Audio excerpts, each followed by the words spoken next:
Evening, everybody. We welcome you to the 12th session of our climate literacy course. Today, we have Dr. Jitendra Nagar joining us for a new session. And I would like to invite Sir for a session. Over to you, sir. Okay, I am audible. Yes, sir, you are. Just sharing my slide. Yes. The host disable basically enable Okay, to okay. sharing. I'll just, yeah.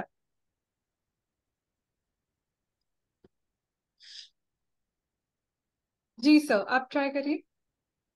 Okay. हाँ, yes. Okay.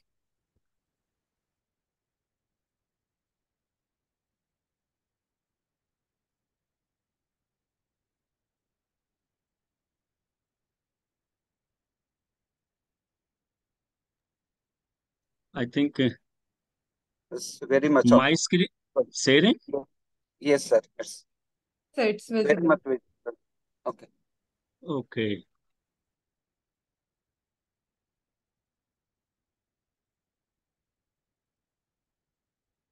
One second. थोड़ा setting.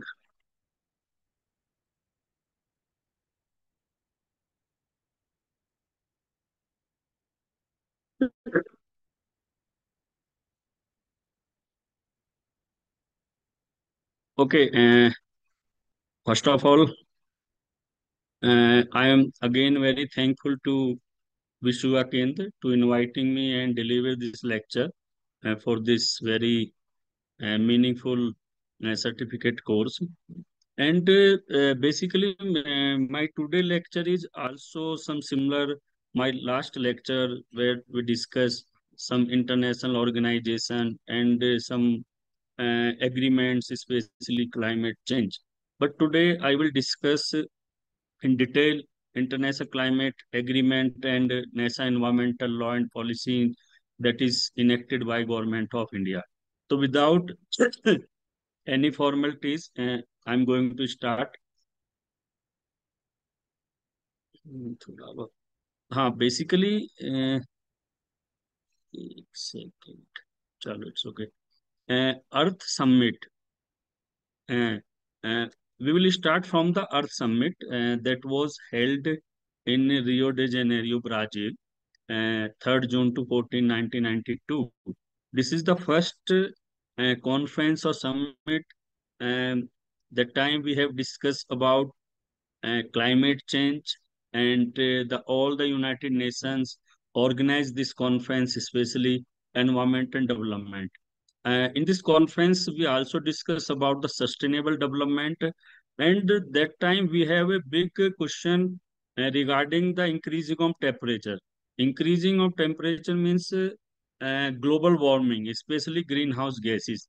There is some data around 1985 that we measured the temperature is increasing. Before the 1985, the average temperature of our Earth surface, yeah, all the globally averaging 15 degrees centigrade.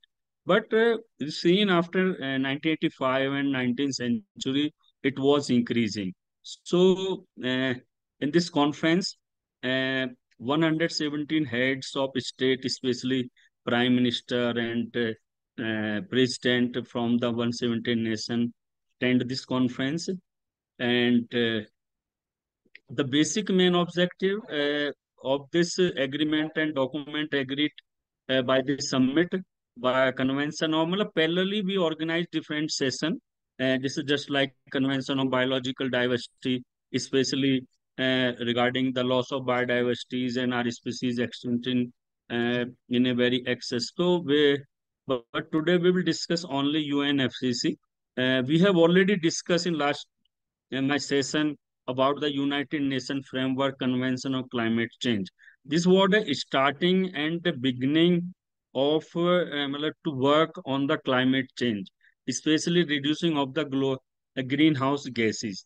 So it was just like a framework, especially you can say is a global warming convention, and that is binding treaty that require nation to reduce their emission of greenhouse gas, especially carbon dioxide, methane, and the responsible for the global warming. And UNFCCC, after that, we organized Kyoto Protocol 1997, which was superseded by the Paris Agreement on Climate Change 2015. We will discuss in right. And the main document agreed upon the Earth Summit as follows. The Declaration of Environmental Development at Rio, just like you can say Rio Declaration, laid down 27 broad and non-binding principle for environmentally sound development. Agenda 21 outlined global strategies for cleaning up the environment and increasing environmental sound development. And this summit was hampered by dispute between wealthy industrialized nation and the North and Eastern Europe and Asian countries. There is a big politics regarding this issue. Though countries have already developed the thought that now we can stop the greenhouse gas emission because they have developed. But the developing countries and developed countries have some issue because they want some time to reduce this emission, especially greenhouse gases. They have some time uh, to improve their development. So it was a big controversy and big politics, especially industrialization of the nation. And this framework, United Nations Framework Convention on Climate Change, an international environmental treaty adopted by on 9th May 1992 and open for signature at the Earth Summit Rio de Janeiro, 3rd to 14. And it was entered into the force 21st March 1994 after a sufficient number of countries that has ratified it. And its main objective, if we will discuss about the UNFCCC objective to stabilize greenhouse gas concentration in the atmosphere at the level of would prevent dangerous anthropogenic interface with the climate system. Mainly anthropogenic, we discuss about the anthropogenic sources like industrialization, burning of fossil fuel, like a transport system, vehicle traffic, agriculture activities, and there are some different sources. So UNFCCC was adopted in 9th May 1992 and open for signature, and 197 parties of December 2015. Means ki 1992 it was started until Paris Agreement, December 2015. The number of parties means the countries that is convinced to sign it and convinced to stabilize the greenhouse gases 197 till uh, 2015. Okay. And the parties of convention have meet annually from 1992 conference, but the name is Conference of Parties, COP, to assess progress dealing with the climate change. If you have idea, every year the COP, any Conference of Parties meeting organized in different countries, and the president, the prime minister, the environmental minister every year participate in the conference, and they present their report what they are doing in their country. In 1997, the Kyoto Protocol uh, concluded and established legally binding obligation for development countries to reduce their greenhouse gas emission in the period of 2008 to 2012. And 2010, United Nations Climate Change Conference produced an agreement stating the future global warming should be limited below 2 degrees centigrade. It was a big issue in the front of our leader to reduce the temperature and below 2 degrees centigrade. In 2015, the Paris Agreement was adopted and governing emission reduction from 2020 on through commitment of countries in nationally determined contribution and lowering the target to 1.5 degree centigrade. यानी 2 degree से फिर 15 में 1.5 degree centigrade का target इन्होंने रखा.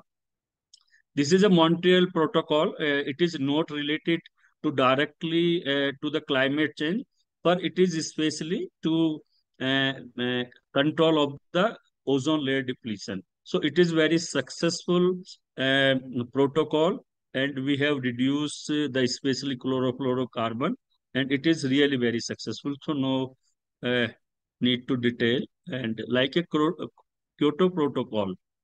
Kyoto Protocol is an international treaty which extent of the Earth Summit 1992 UNFCCC that commit state parties to reduce greenhouse gas emission in the atmosphere. And the Kyoto Protocol was adopted in Kyoto, Japan on 11 December 1997 and entered into the force 16 February 2005. And there are currently 192 parties to the protocol. Means the number is increasing every year, and the Kyoto Protocol applies to 6 greenhouse gases listed. The first time in this conference, you should be remember every participant, the first time in this conference, 6 greenhouse gases listed in our atmosphere. Number one, carbon dioxide, methane, nitrous oxide, N2O, hydrofluorocarbon, and perfluorocarbon, and sulfur hexafluoride. Okay, the protocol is based on the principle common but differentiated responsibilities. And this principle of common but differentiated responsibilities is a third principle of the sustainable development.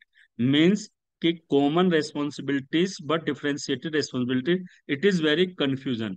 कि if every country have a common responsibility, so how can it differentiate it? Means कि that common responsibility to reduce the greenhouse gases to control and emit the climate change is a common responsibility for all the countries, but differentiated as per the their status. The responsibility of America and responsibility of India and responsibility of Nepal should not be equal. Okay, so it may be differentiated, but common agenda is all the countries reduce the greenhouse gases, but differentiated as per their status and their infrastructure. Means America, just like a developed country, America and UK and Germany, etc., that have a big responsibility. And the protocol first commitment period started 2008 and ended 2012. It is a second commitment period was agreed in 2012, known as Doha Agreement in the Kyoto Protocol. It was a very big meeting in Doha and discuss about how can we reduce and achieve this protocol. Paris Agreement is and as a part of UNFCCC and reduce of the greenhouse gas emission and mitigation and adaptation, and also for the finance signed in 2016. And the language of agreement was negotiated by the representative of 196 state parties at the 21st conference of the parties.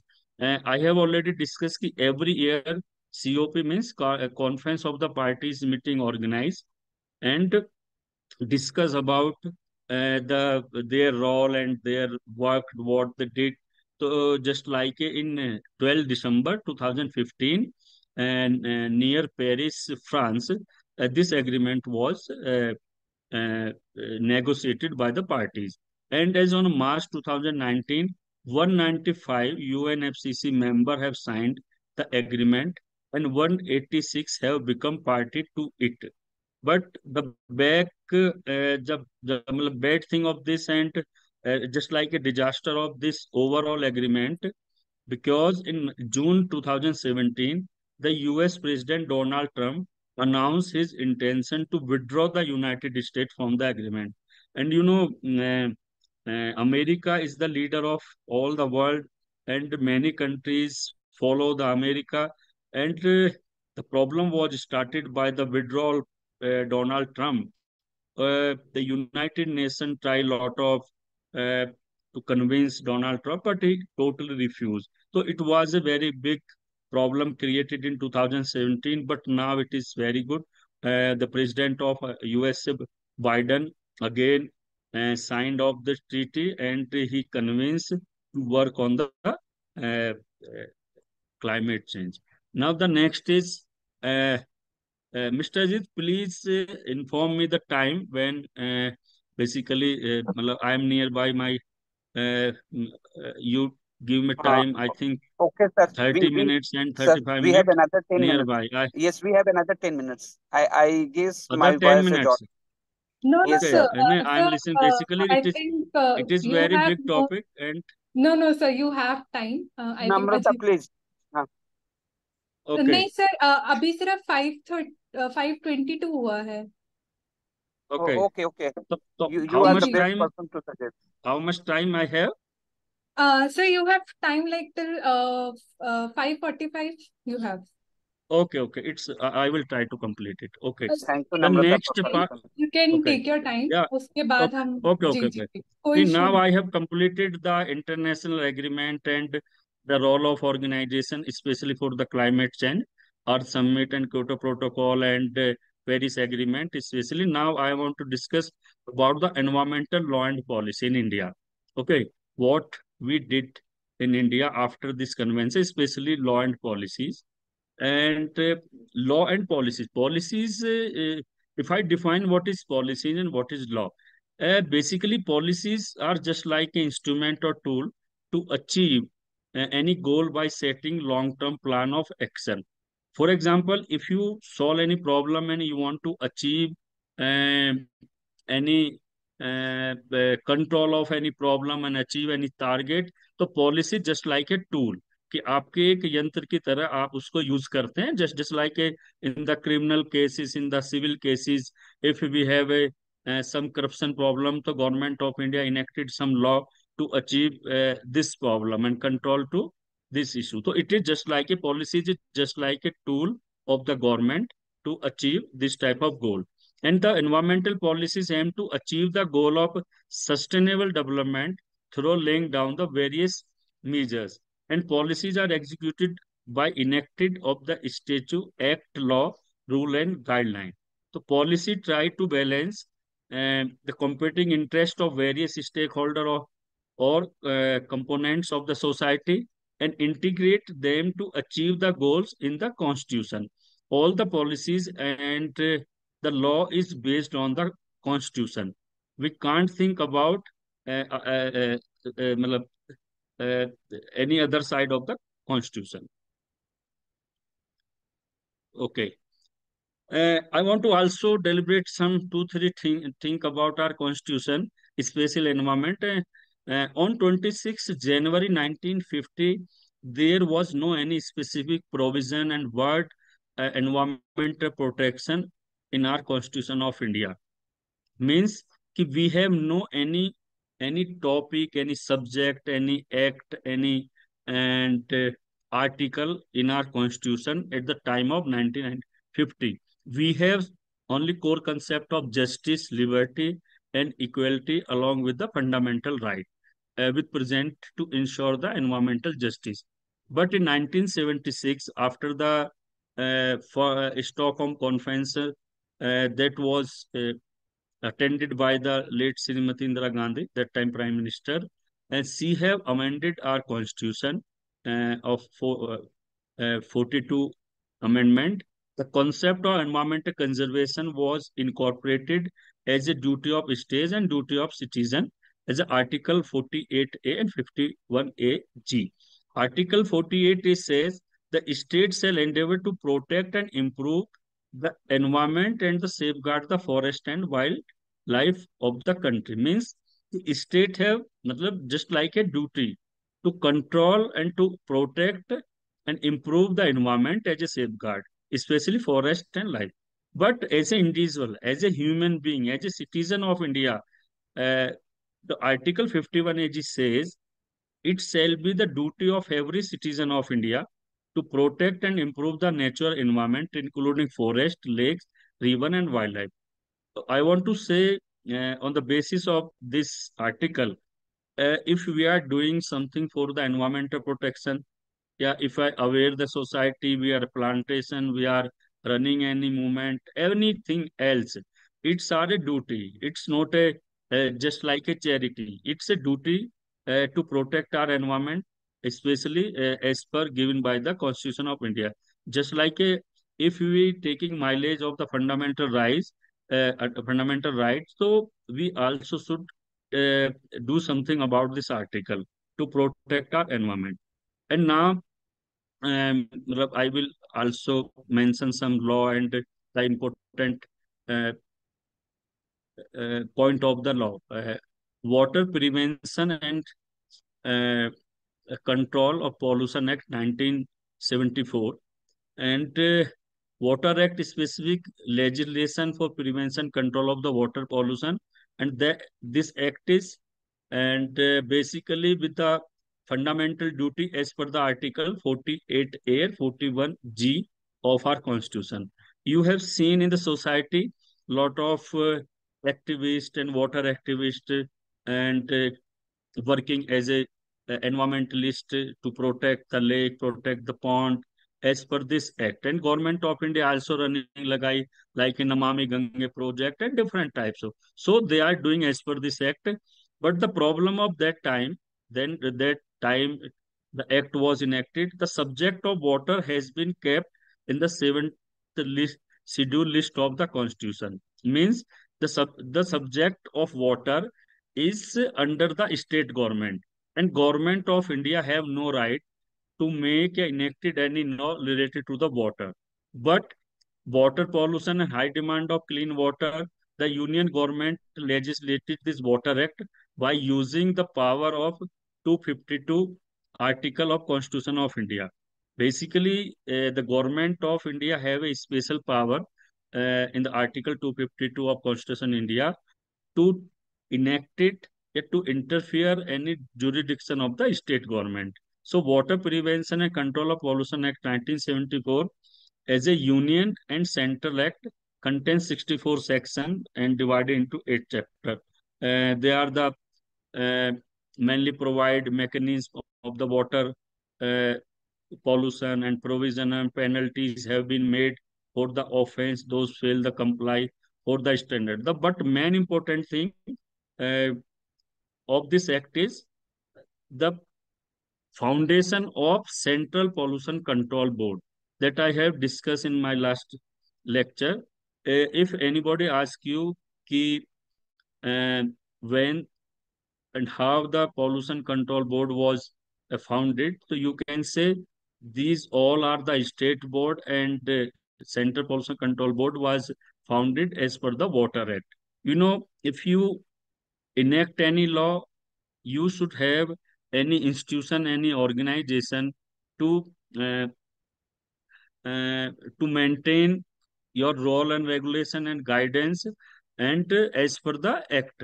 So this the role of and power and function of the Central Pollution Control Board is means advise center government on preventing water pollution, coordinate state board, plan to organize training program, collect, compile and publish the data, prevention, control, abatement of the pollution, and the power of state government. In this act, state Pollution Control Board have much power compared to the center, and they have a special power to enter any institution, any industries at any time to take sample and uh, and give report and also penalty to that particular institution, and it is a special right of the officer of the state board. This right is have no, and especially for the central government officers. And the prohibit use of stream or sewer and disposal system without prior consent of the PCB, and the penalty for failure to comply 3 months to 6 year imprisonment and fine 5,000 to 10,000. Means कि अगर कोई भी organisation water act को follow नहीं करता, comply नहीं करता है, तो स्टेट बोर्ड 3 महीने से 6 साल तक की सजा और 5,000 से 10,000 तक का जुर्माना उस इंडस्ट्री पर लगा सकता है. This is a special power like a judiciary power of State Pollution Control Board as per this act. And after that, Water Prevention Act amendment in 1988, Water Cess Act 1977, amendment in 1992 and 2003, National Water Policy first by 1987 and review and updated in 2002 and 12. Okay, just like Water Air Prevention Control of Pollution Act 1981, and it's also just like a Water Act, and it have concept 54 section, and to establish industrial setup such as CPCB, SPCB, and the power and function. Just like a Water Act, this act is also functioning by the Central Pollution Control Board and State Pollution Control Board, and the power and function is same equal to Water Board. In the water, they are deal as a water sample, water related issue, and in the case of air pollution, the board will deal in the air related to the air pollution and this type of act. So these are the same. And the penalty is also 3 months to 6 year, fine 5,000 to 10,000. But it is a new uh, penalty in case continue offense with an additional fine may be extend 5,000 for every day. If a defaulter, the state board visited many time and comply and convince, but again the defaulter is continue this type of offense, तो फिर क्या होगा, 5,000 per day उसको करना होगा. And the basic limitation of both act is minimum penalty 10,000 5,000 को ज्यादा penalty नहीं है.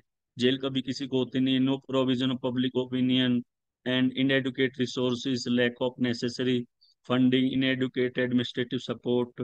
ऐसे ही just like a water Wildlife Act 1972. And wildlife is an umbrella term, include animal, aquatic, plant, vegetation. And it was started, the history of this act, we can say proudly, it was the first wildlife activist making any enacted law in the history of the world. Uh, the great Maurya Emperor Ashoka enacted the law preservation of the wildlife and environment, and he the first time and prohibited the uh, uh, especially bird and animals and hunting. And after that, in British uh, Empire, they was enacted Wild Bird Protection Act, and after that, Wildlife, Bird and Animals Protection Act 1912. But after independence, this Act, Wildlife Protection 1972, was and enacted. And like the CPCB, under this act, they should have make some national park, wildlife sanctuaries, conservation reserve, community reserve, and provide penalties and contravention of the imprisonment, fine or both. And there is a example of Salman Khan, and Salman Khan is facing a case of the hunting of deer in Rajasthan, and it was enacted in amendment in 2002 and 2006, established of National Tiger Conservation Authority and Tiger Reserve, and 6 months to 6 year imprisonment and 2,000 to 25,000 penalty. Okay, Forest Act 1980. It was also started in British time. Britisher have had some idea about it is a good resources to make a money, so they protected and reserved the some forest area, and they enacted Forest Act in 1927, and define and classify reserve forest and protected forest and some village forest. But after independence, the subject matter of forest was in under state like water, and all the state started industrialization and deforestation for the industrialization, agriculture, and urbanization. Especially that state have like Uttarakhand, Himachal, and some northeast. So it was very big problem, and in the case of water, Government of India enacted and the Forest Conservation Act 1990-80, and come force and to start the control of forest and make a national forest policy in 1988. Increase to forest cover to 33% and joint forest management program and social forestry. Okay, the last act is Environmental Protection Act. It is a just like a umbrella and overall, and you can say it is a comprehensive law of the environment. It include air, water, wildlife, forest, and hazard waste. And we have, before this act, we have no any specific law that cover all the segment a problem of the environment. In the case of Bhopal gas tragedy in 1984, and we have no this act, and we did not punish the culprit of the Bhopal gas tragedy because this the tragedy was based on the hazard waste and disaster. And before this act, 1986, we have no any law and policy to punish this type of culprit. So the aim of this act is to protect the environment from emerging challenges like hazard waste, biological waste, environment assessment, and coastal management. And the major feature of that have a 26 section, not going in the detail of the section and article, but the most important is this act is governing by, executed by the center government officer, special center pollution control board.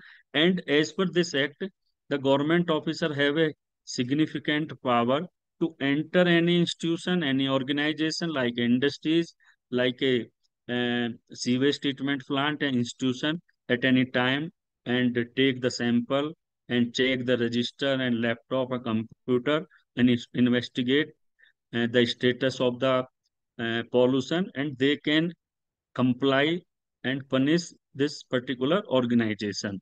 So it is a very good and successful act of the environment that was enacted by the government of India. And major feature provision to make rule and polluter pay precaution principle. This is the fifth principle of the sustainable development. Polluter pay and precautionary principle means uh, who will be the culprit for any environmental disaster, any environmental issue, and that will be paid. Just like if any industries and degraded any water body like a lake and pond and any river by the effluent of the industries, and after the investigation the pollution board justify that this is due to by this industry, so government of India will punish this industry. And that we have a lot of example like a Simbhavli sugar mill and Singhavli distillery and Dorala Simbhavli, and that have a punish as a Rs 5 crore by the NGT. So it is a just like a safeguard for prevention of accident and take remedial measure in case of such accident, and constitute an authority for exercising its power provide the citizen. And this act also give the right to the citizen of India.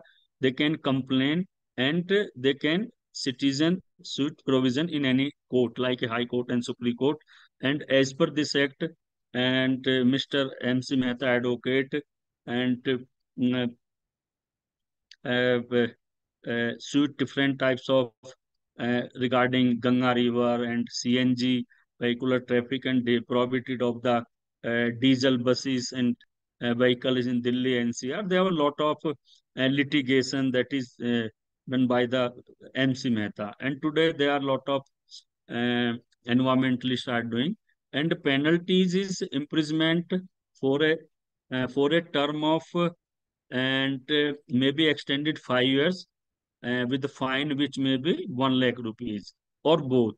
So this is a very, matlab you can say it is a good punishment ki 5 years imprisonment and 1 or 2 lakh rupees and fine is sufficient. And if any defaulter continue this type of act, so 5,000 rupees for every day. This is good.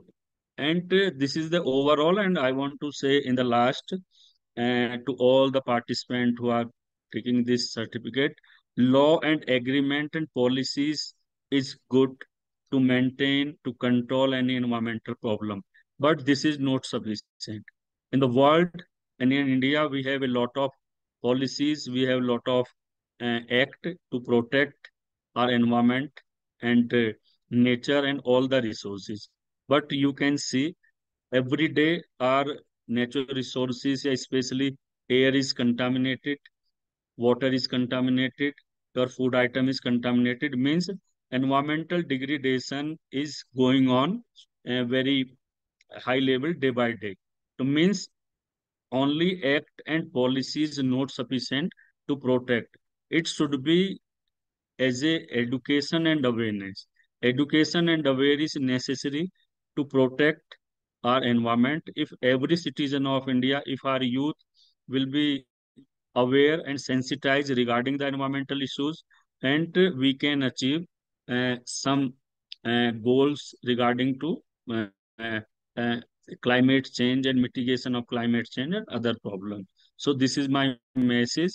Please aware himself and also aware your friend, your colleagues and your relatives about, and tell them what is the importance of environment and what is actual situation of the environment. You have a right of the act, you have a right. You may go in the NGT, you may go in the court, and you also running any movement, any like a agitation, you also organize, you make a NGO. There you have a different types of possibilities and opportunities. Thank you very much again, Vishwa Kendra, to inviting me and give this opportunity to deliver my lecture. Thank you very much. Thank you so much sir कि आपने इतने आसान शब्द में इतना tough topic लगता है when you talk about law and और पॉलिसीज, बट आपने इतने अच्छे तरीके से हमें समझाया। Sir there are some questions जिसको हम end of the towards end of the session take up करेंगे। Yes. जी, तो sir I hope you will be staying for the session. नहीं मैम एक second, I want to take one opportunity. Yes I sir. Think Padma Shri Lakshman Singh is here. Ji, yes sir. Sir नमस्कार। नमस्ते sir. सबकी sir तरफ का से म्यूट नमस्कार है। सर। सबकी हाँ तरफ से नमस्कार। नहीं, सर को मैं देख रहा हूँ। सर नमस्कार, and your invitation is ready. Gyanendra Rawat आपसे बात किए होंगे, नवंबर के फर्स्ट वीक में हमारी कॉन्फ्रेंस है, वी विल इनवाइट यू। मेरा नाम डॉक्टर जितेंद्र नागर है, और वो वेन्यू क्या था सर, आपसे नमस्कार करनी थी। मैं आपको मेल करूंगा सर उसके लिए। जरूर हम लोग कॉन्फ्रेंस कर रहे हैं सर, आपको आना है। नमस्कार जी। ठीक है जीत जी, लास्ट में आप मुझे बता देना या आप मुझे भेज देना, मैं पीपीटी भेज दूंगा अगर मैं रहा। थोड़ा नेट का प्रॉब्लम है, अभी तो मैं हूँ सर का, मैं लेक्चर सुनूंगा। ठीक है, ओके। जी ठीक है सर। जी, thank you Lakshman sir ji. Sir आपने ज्वाइन किया। मैं अजीत सर को बुलाना चाहूंगी to formally introduce Padmashri Lakshman Singh ji. Over to you Ajit sir. Thank you Namrata, thank you very much. एक तो आज का हमारा ये कार्यक्रम, आज का सेशन जिसमें हम आदरणीय पद्मश्री लक्ष्मण सिंह सर को सुनेंगे। हमने जितेंद्र सर जी का सुना, तो इसी के साथ मैं अपने पद्मश्री लक्ष्मण सिंह सर, प्रोफेसर जितेंद्र जी सर और अपने प्यारे साथियों का स्वागत करता हूं। हमने बहुत लोगों से सुना है कि कुछ लोग परिचय के मोहताज नहीं होते, और मुझे लगता है कभी कभी ये बात बिल्कुल सही है, क्योंकि हमारे पुराने लोगों ने जो ये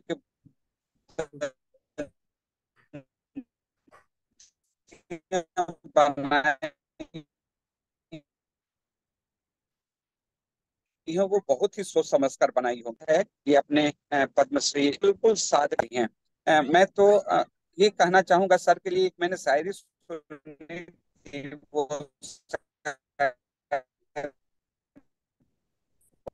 सर थोड़ा आपका वॉइस जा रहा है बीच में। सटीक रहती है सर के लिए। लोग जिस हाल में मरने की दुआ करते हैं, नहीं आ पा रहा है, ये क्या हेलो नम्रता? जी सर, थोड़ा आपका वॉइस सर हाँ, बीच आवाज में आ रही है क्या नम्रता? हाँ, अब आ रही है, अब आ रही है। मैंने ये बोल रहा था, शायरी एक बहुत सटीक बैठती है, जिसमें किसी ने कहा लोग जिस हाल में मरने की दुआ करते हैं, मैंने उस हाल में जीने की कसम खाई है। क्योंकि सर ने एक ऐसे क्षेत्र को जो बिल्कुल उजाड़ था, और उस उजड़े रेगिस्तान को आपने चमन बना दिया। ये आपकी तारीफ में जितना कुछ कहा जाए वो बहुत कम है।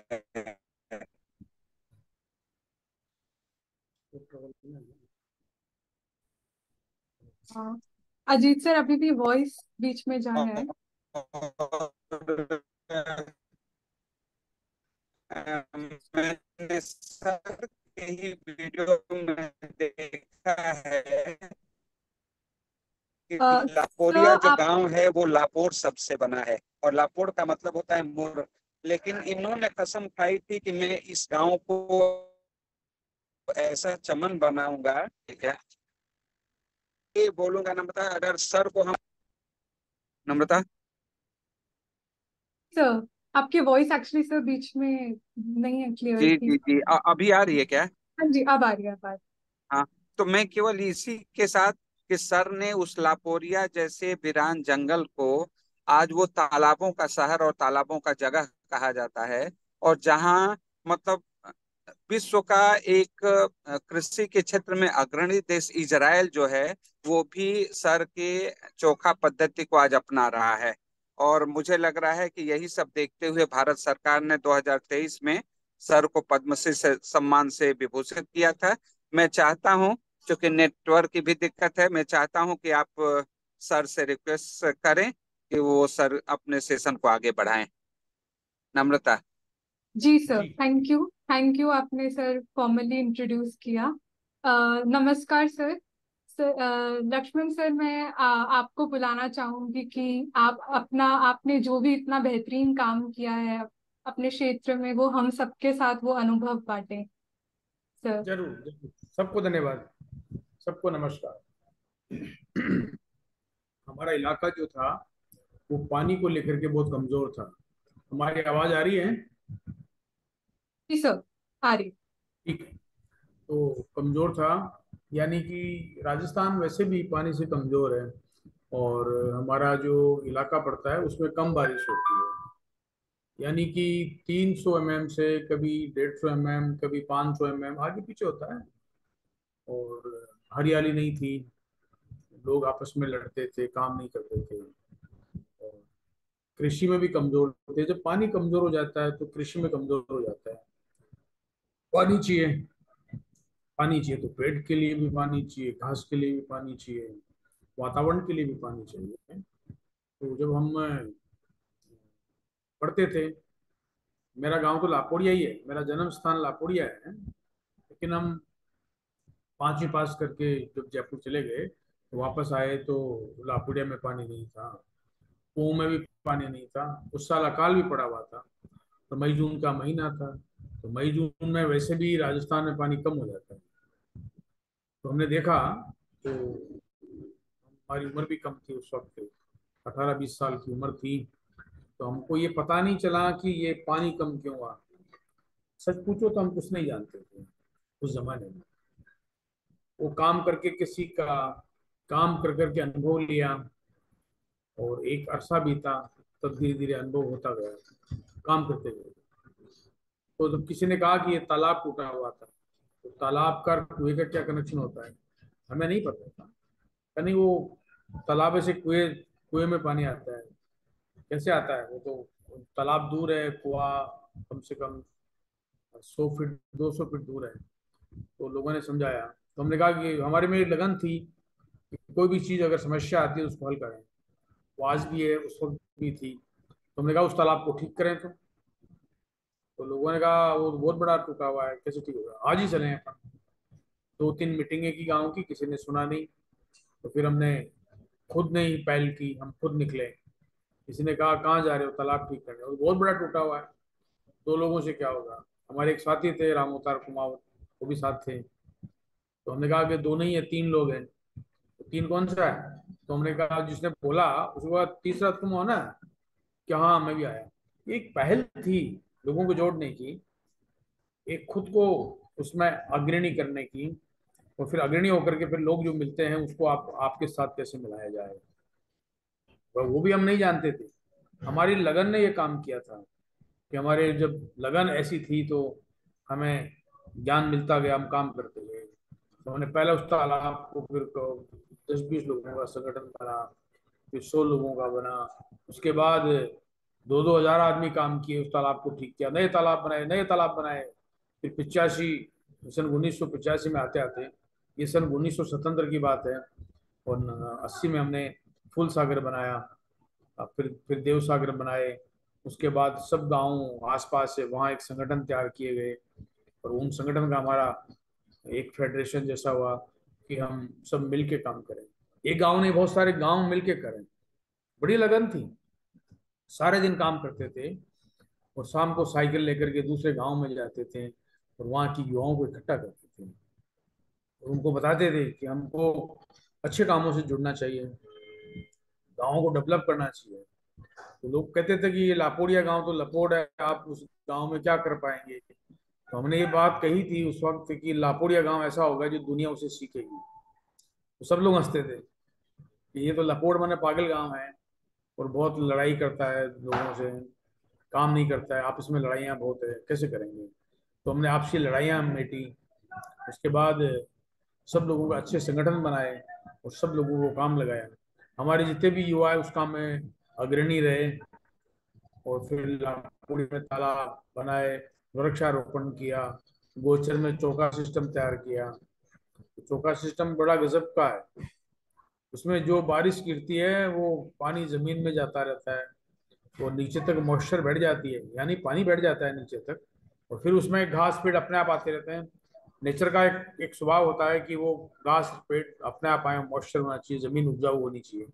तो जमीन उपजाऊ तो हरियाली से होती है, पत्ते गिरते हैं, फिर पत्ते को खाने वाले, पेड़ों को, घासों को खाने वाले जीव आते हैं, तो फिर वो गोबर करते हैं, उसके बाद जमीन उपजाऊ होती रहती है। तो हमने बहुत सारे ऐसे काम किए हैं कि जमीन उपजाऊ हो, जमीन में पानी हो, हरियाली हो, और लोगों का अच्छा जज्बा हो, और लोगों के अच्छे स्वभाव हो काम करने का, कि वो घर में ना बैठे हैं, आपस में दूसरी अपनी ऊर्जा को कोई लड़ाई में झगड़े में ना लगाएं, वो काम में लगाएं, और हम दूसरों की सपोर्ट करें, मदद करें। वो जो अच्छे काम करते हैं उसको उसको उसको शाबाश दी जाए। तो उसको हमने अवार्ड दिए गए, ढूंढाड़ अवार्ड आज भी देते हैं, जो मारवाड़ में काम करते हैं मारवाड़ अवार्ड देते हैं, उसका ढूंढाड़ उसमें मेवाड़ अवार्ड देते हैं। तो ऐसे लोगों को ये सुझाया कि ये अच्छे अच्छे काम करें, और उनको एक रतन के रूप में माना गया कि ढूंढाड़ रतन, मेवाड़ रतन, मारवाड़ रतन, ताकि उनके हौसले बुलंद हो सके। जब तक हौसले बुलंद ना हो तो काम नहीं कर सकता। तो कहाँ कोई आदमी हमेशा दुखी रहता है कि मेरे ये नहीं है, मेरे पास ये नहीं है, मेरे पास पानी नहीं है, मेरे पास खेती नहीं है, मेरे पास जमीन नहीं है। ऐसा नहीं होना चाहिए। हम गांव में रहते हैं, हमारे पास सब कुछ होना चाहिए, हमारे पास पशु होने चाहिए, अच्छी खेती होनी चाहिए, पानी होना चाहिए, हमारा अच्छा संगठन होना चाहिए। तो हमने कहा कि सहभागिता, विकास और शांति। सहभागिता यानी सब मिलें तो विकास करें और शांति की ओर जाएं। इस सूत्र पे हम लोगों ने काम किया। जब काम किया तो बहुत सारे लोग जुड़े, और हमारे 30-40 गाँव की बैठक होती थी। अब तो और ज्यादा गाँव जुड़ गए, इस काम को करते हैं, इस काम में लगे रहते हैं। हर साल वृक्षारोपण होता है, हर साल गोचर विकास किए जाते हैं। और चौका सिस्टम के बारे में मैं थोड़ा डिटेल बताऊंगा, लेकिन पहले बताता हूँ कि आल और क्या किया हम लोगों ने। हम जब 100 गांव, 58 गांव, कभी 58 गांव थे, कभी 40 थे, कभी 58 गांव थे, तो इस यात्रा को काफी लंबा तक फैलाते हैं। धरती जतन यात्रा। धरती जतन का मतलब है धरती की रक्षा करें, धरती में पेड़ उगाएं, पानी रखें, धरती के लिए माँ माने उसको, उसको प्रकृति का रूप दें। हम माँ की भी माँ होती है धरती माँ, हम भी हम भी उसी में से निकले हैं, उसी में से वापस जाएंगे। और हम ही क्या, राम रहीम भी, और भी जितने भी पेड़ पौधे, जितने भी धरती से निकलते हैं धरती में ही जाते हैं। तो धरती बहुत बड़ी चीज है, तो हमको उसको समझना चाहिए कि वो ईश्वर का रूप है, माँ का रूप है। तो उसके लिए नतमस्तक हो, उसके लिए काम करें। तो हम लोगों ने काम किया कि क्योंकि लोग काम करेंगे, हम अकेले कुछ नहीं कर सकते, तुम लोगों को जोड़ते गए। तो अभी बहुत सारे स्टेट में भी, गुजरात में, मध्य प्रदेश में, कर्नाटक में, और यूपी में भी ये काम चल रहा है कि धरती जतन का, धरती जतन यात्रा जरूर निकलती है, पर उसके साथ काम भी होता है। सिर्फ यात्रा ही नहीं है भाई पैदल चलते रहो गांव पार करते जाओ, ऐसा नहीं है। उसमें है कि आप गांव में बैठक करें, और पहले से लोग जानते हैं, क्योंकि हमारा काम बहुत पुराना हो गया है, तो लोग बैठते हैं, फिर गोचर जाते हैं, स्त्री पुरुष सब अपने अपने अच्छे बनाव करके, अच्छे कपड़े पहन करके, कलश लेकर के, तो फिर गोचर में घूमते हैं। उसमें कोई पेड़ काटता है तो मालूम चलता है, वहां कहीं जमीन कट रही है तो मालूम चलता है, वहां कोई और कोई नुकसान करता है तो मालूम चलता है, पड़ोसी नुकसान करता है तो मालूम चलता है। फिर वहां प्लानिंग की जाती है कि यात्रा जब साल भर बाद में वापस आएगी तो हम लोग ये काम करेंगे गोचर में। तो वो उसी से चौका सिस्टम भी निकला, हरियाली निकली, गांव का मैनेजमेंट निकला, और वहां पर उसके बाद फिर गांव में आते हैं तो गांव के जितने भी पुराने पेड़ हैं उनकी पूजा की जाती है, गांव में जो तालाब बचे हैं उनकी पूजा की जाती है, और फिर वहां पे संकल्प लिए जाते हैं कि हम कितने तालाब बनाएंगे एक साल में। तालाब बना करके वो फिर उस तालाब का नाम भी रखते हैं, ऐसे नहीं तालाब बना दिया छोड़ दिया, वो तालाब भी सुंदर बनाएंगे, अच्छे बनाएंगे, उबड़ खाबड़ नहीं, पाले इतनी मजबूत बनाएंगे चाहे कितनी भी बारिश आए। यानी कि हमारे एरिया में 800 mm से ज्यादा बारिश नहीं होती है, लेकिन हमारे इंजाम जो है काम है वो 1200 mm का काम करेंगे, तो 1200 mm बारिश होती नहीं है। इसका मतलब हमारे एरिया में सूखा भी नहीं पड़ेगा और फ्लड भी नहीं आएगा, ऐसा हम काम करेंगे। क्योंकि एक तालाब टूटता है ना तो फिर दूसरा तीसरा टूटता है, वो फ्लड इसी से आता है। तो हम ऐसा काम किया कि वो कोई फ्लड नहीं आए, वहां पे तालाब मजबूत हो, और तालाबों पे पेड़ लगाए जाए, गांव में पेड़ लगाए जाए, हर घर पेड़ लगाया जाए, गांव के जो चौक हैं, गांव की जो पगडंडियां हैं, गांव के जो रास्ते हैं, उनमें भी पेड़ लगाया जाए। तो पेड़ बहुत अच्छे हो गए हैं, आप कभी नेट से लापोड़िया देख सकते हैं, वो लापोड़िया हरा भरा है, और लापोड़िया के साथ कम से कम 58 गांव भी हरे भरे हैं, कमाल के गांव माने जाते हैं। दूर दूर से लोग इसको देखने आते हैं, समझने आते हैं, सीखने आते हैं, और अपने गांव में जाके काम करते हैं। तो हमने कभी 40 साल पहले ये बात कही थी कि लापुड़िया से सीखा जाएगा, तो लापुड़िया से सीखते हैं भी लोग, विदेशी लोग भी यहाँ आते हैं जो पर्यावरण का काम देखते हैं, वो लापुड़िया आते हैं, देखते हैं, समझते हैं कैसे पब्लिक ने काम किया। तो उसमें देश ने और विदेश ने भी हमको एक टाइप की हमारी जो छाती पीठ थपथपाई है, हमने काम किया बहुत जबरदस्त, वो काम करते करते गए।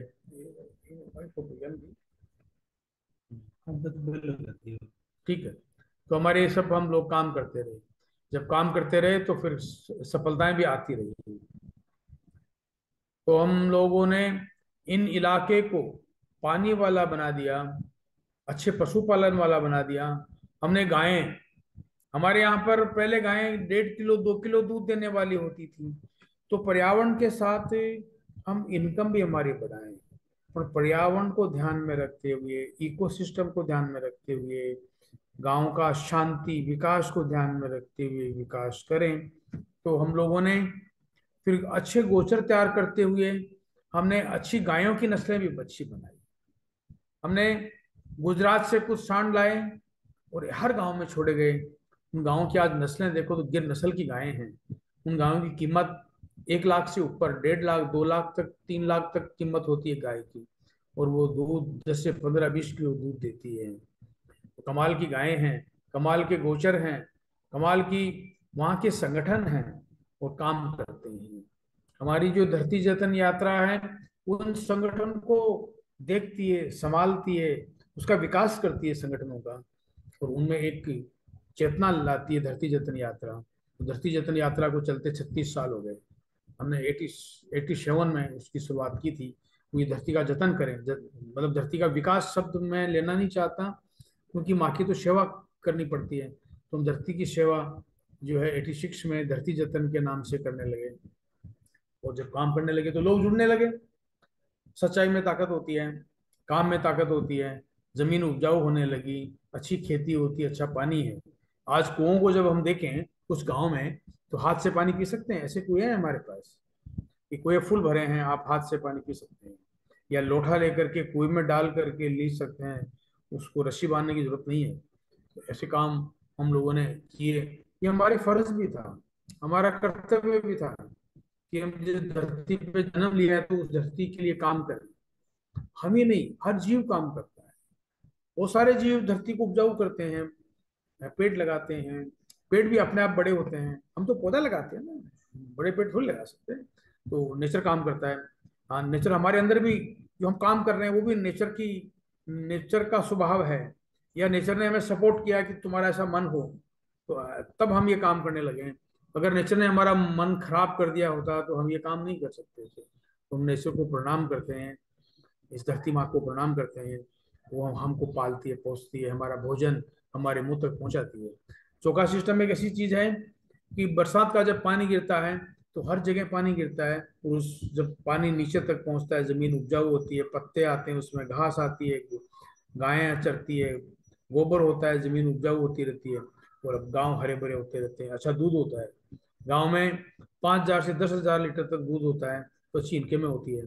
कईयों के पास 10,000 से लेके 50,000 तक दूध दिखता है हर महीने का। तो पर्यावरण को ठीक करते हुए हम लोगों ने गांव भी तैयार किए, इनकम भी बढ़ाई, इकोसिस्टम डेवलप किया। सही पूछो तो क्लाइमेट चेंज जो हो रहा है उसकी भी तैयारी की, कि अगर मान लीजिए 1 महीने बारिश लेट होती है तो हमारे पास तालाब भर जाते हैं, उन तालाबों से हम सिंचाई करते हैं।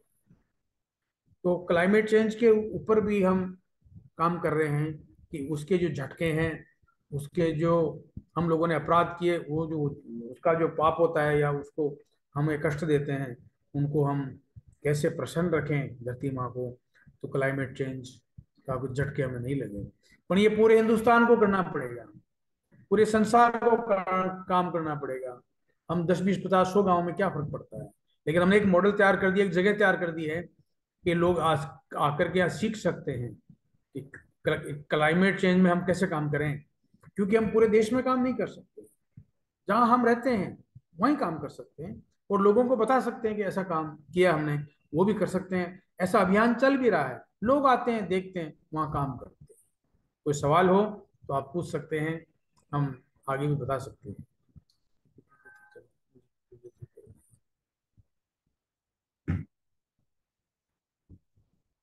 तो कोई सवाल हो तो आप जरूर पूछें।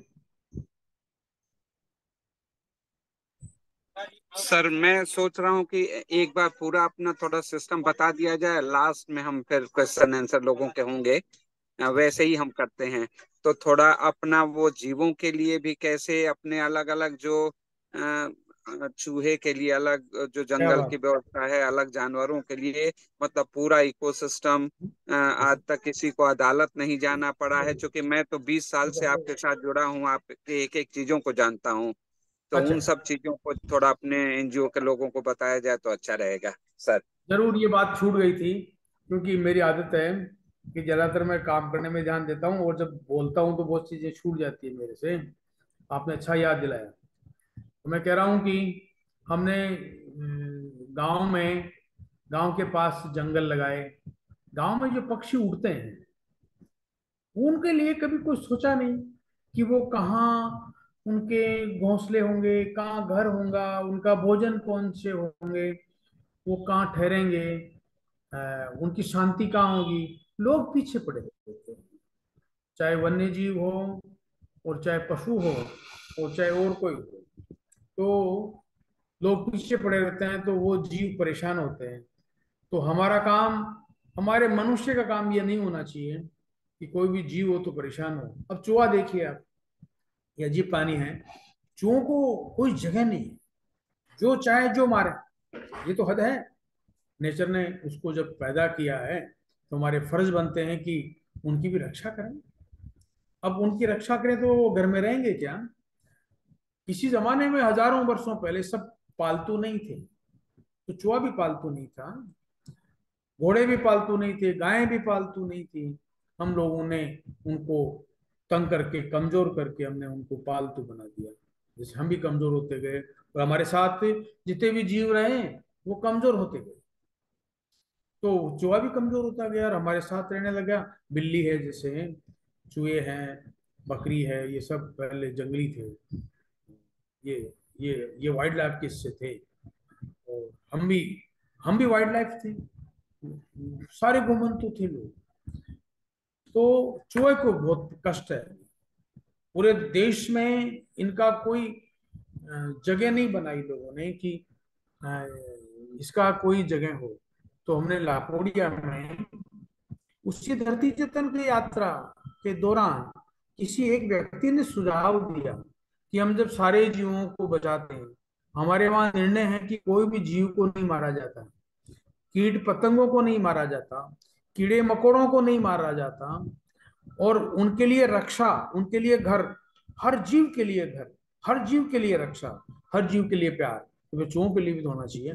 तो हमने जंगल लगाए थे गांव के पास कि गांव के उड़ने वाले पक्षी, कोई भी जीव हो तो गांव में एक जंगल लगा दिया, उसमें पालतू नहीं जाए, उसमें वो वन्य जीव रहे, पक्षी रहे, उसमें घोंसले बनाए, नीचे रहेंगे।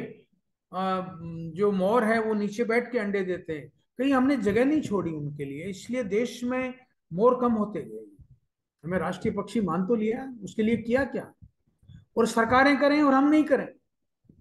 हमारी तो सरकार है, हम ज्यादा हैं, सरकार छोटी है। सरकार में लोग कम हैं, हम पब्लिक में ज्यादा हैं, तो ज्यादा लोग काम करेंगे तो हम सफल होंगे।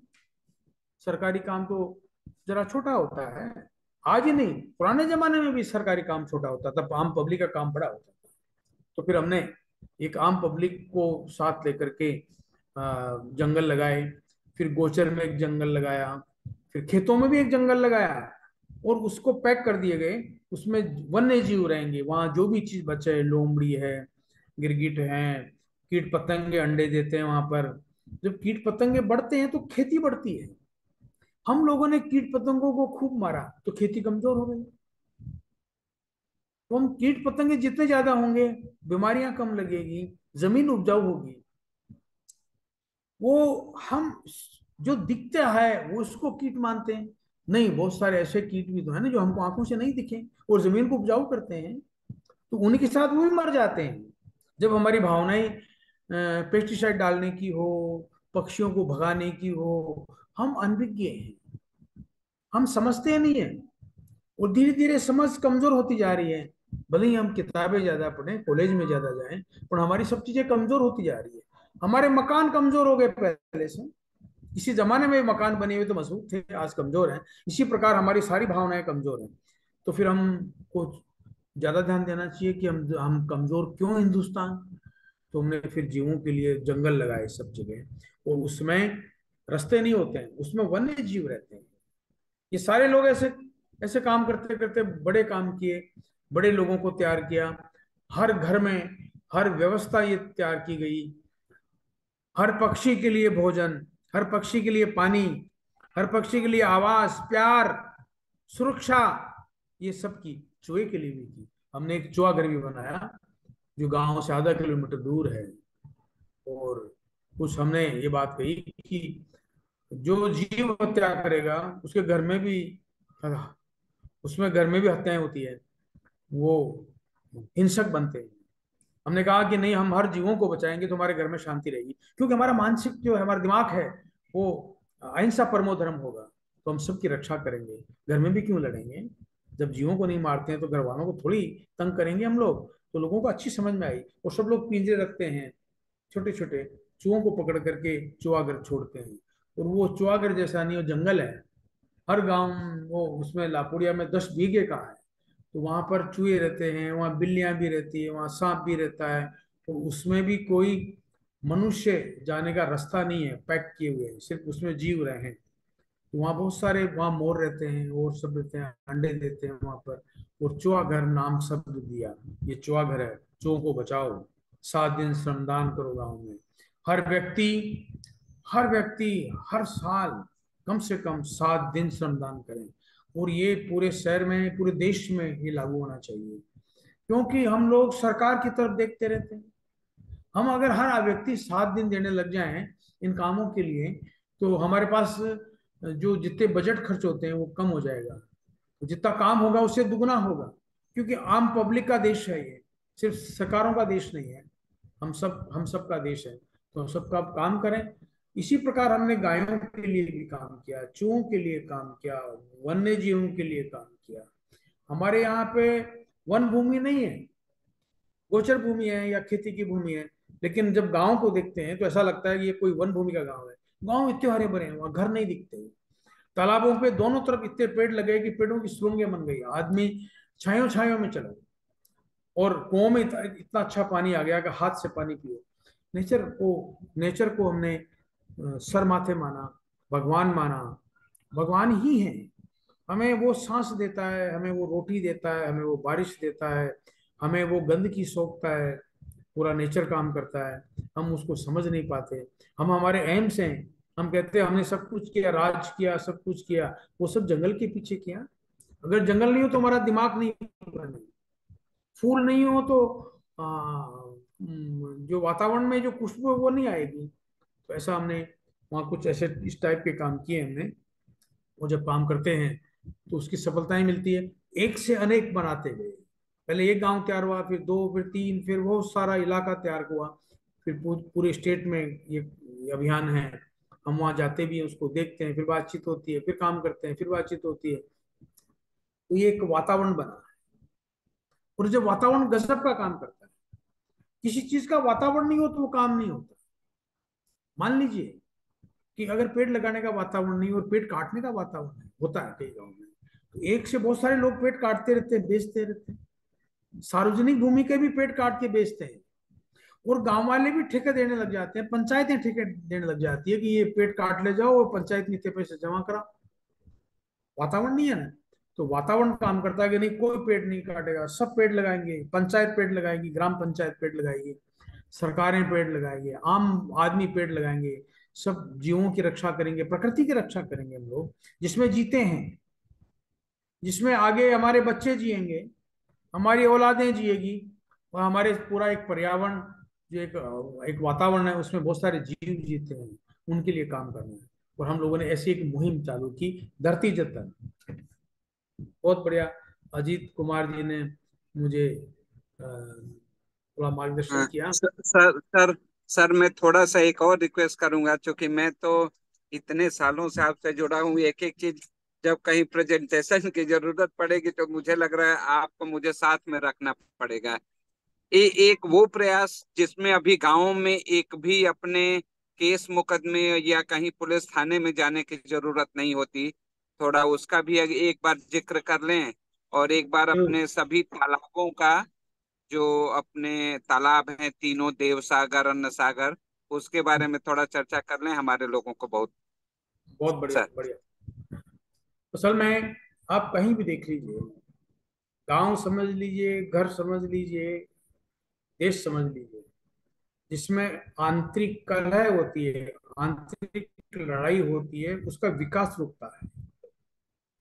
तो हमारे गांव में भी आंतरिक लड़ाइयां थी, इतनी गजब की लड़ाई, किसी की खेत में पशु डाल दे और उसी को पीट के आ जाए, पशु भी चरा दें, खेत को साफ कर दें, फसल को नष्ट भी कर दें, उसको उसको पीट के भी आए। और जब फिर वो गांव में आए तो फिर उस घर में भी गुस्सा आता है कि मेरा खेत भी चरा दिया और मेरी पत्नी का हाथ तोड़ दिया। ऐसा ये उदाहरण है। और फिर जब उधर से कभी कोई आदमी आ गया उसके घर के सामने या उस मोहल्ले में, तो वो भी पीट के भेजने लग गए थे। यानी आना जाना बंद हो गया गांव में, लड़ाइयां, मुकदमेबाजी, फिर दो गवाह, फिर झूठ भी, फिर झूठे गवाह भी, फिर उन गवाहों पर दूसरे और लड़ाइयां। तो ये लड़ाइयों का बीज था, मतलब बीज बो दिया गया तो लड़ाइयां बढ़ती गई। काम कहाँ होगा, पानी भी खत्म, खेती भी खत्म। हम ज्यादातर अगर दिमाग लगाते हैं बैठ के पंचायतों में, तो लड़ाई का दिमाग लगाते थे, उसको ऐसा करें, वो ऐसा नहीं मानता है, ऐसे मना देंगे, वो मेरे सामने क्या चीज है, मैं लड़ूंगा तो वो भाग जाएगा, मेरे मुझे लाठी चलाना आता है, मुझे सिर फोड़ना आता है, उसका अब की बार हाथ तोड़ के भेजना है, उसका अगर खेत का नुकसान करना है, रात को खेत को पशु चरा देना है, वो रात को सोने के बाद मैं जाऊंगा। ऐसे बहुत सारी चीजें थी जो एक दूसरों को नुकसान पहुंचाने की बातें होती थी। तो जब एक दूसरों को नुकसान पहुंचाएं तो विकास कहाँ, बहुत बड़ा नुकसान होता था। कोई विकास के बारे में सोचता ही नहीं था, नुकसान के बारे में सोचता था। बुराइयों के बारे में सोचता था और एक दूसरे को कमजोर करके ठाके मार के हंसते थे। वाह, हम जीत गए। इसका मतलब किसी को हरा दिया। हम किसी को हराना नहीं चाहते, उसको जिताना चाहते हैं, और हम भी जीतना चाहते हैं। ये मुहिम अलग है। तो फिर हमने ये अलग मुहिम स्टार्ट की, वो भी जीते और हम भी जीते। वो सहभागिता, विकास और शांति ही एक सूत्र है जिसको सब साथ जीतेंगे, सब एक दूसरों का भला करके प्रसन्न रहेंगे, अच्छी नींद सोएंगे। तो फिर हमने ये जो मुहिम चालू की तालाबों की, तालाबों का पानी का खेल जो है, संस्कृति है, वो सोचनी पड़ेगी, समझनी पड़ेगी। हमारा जब तालाब था वो एक तालाब था, उसका नाम हमने जब कंप्लीट किया तो अन्न सागर नाम रखा।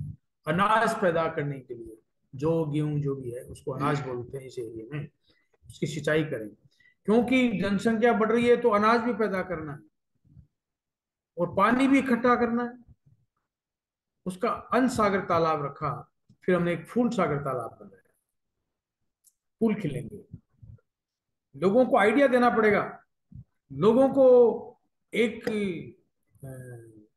एक गांव की बाहर कैसे आए, गांव की सभ्यता कैसे बसे, गांव का शब्द क्या हो, है ना, गांव को आनंद कैसे मिले, वो शब्द देने पड़ेंगे, उस पर काम करना पड़ेगा।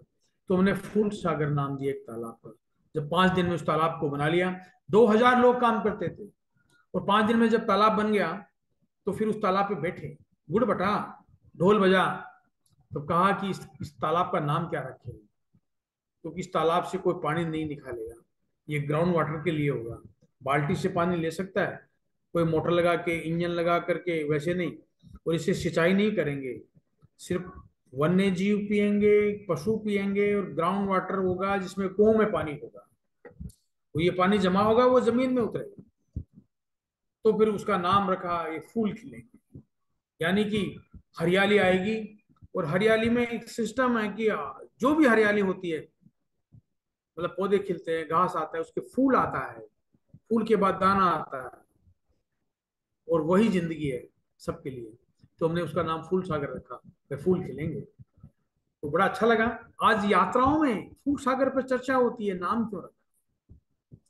हर गांव में फूल सागर है, हर गांव में फूल सागर हो, पुष्कर हो, ये सब चीजें हमने ये संस्कृति फैलाई उस यात्रा के दौरान। यात्रा ऐसा एक मौका है हमारे लिए कि सभी गांव में एक साल में हर बार जाना पड़े और इनका मौका मिले। वैसे हम हर बार जाते हैं, जरूरी नहीं है कि साल भर में एक बार जाएं, बीच में जाते रहते हैं, पर यात्रा दौर जाना चाहिए, दूसरे दूसरे गांव के लोग जाएं, फूल सागर पे बात करें, अन्न सागर पे। फिर एक तालाब और बनाया हमने लापुड़िया में, देव सागर, भगवान का तालाब, देव ने भगवान, और उस पर छतरियां बनाई, चबूतरे बनाए, चौड़ी पाले बनाई, वहां बैठक बनाई, घूमने की जगह बनाई, पेड़ लगाए। देव सागर भगवान का तालाब है, उसमें भी पानी नहीं निकालेंगे, वो भी ग्राउंड वाटर के लिए होगा। लेकिन कभी गांव बनाते हैं या देश का निर्माण करते हैं या शहर का निर्माण करते हैं, तो छतरियां हो, चबूतरे हो, मंदिर हो, एक संस्कृति हो। हम विकास का काम जरूर करें, लेकिन आनंदमय कैसे होंगे। हम तकनीक को जरूर काम लें, लेकिन हम आनंदमय भी होना चाहिए, प्रसन्न कैसे रहे, वो संस्कृति हो।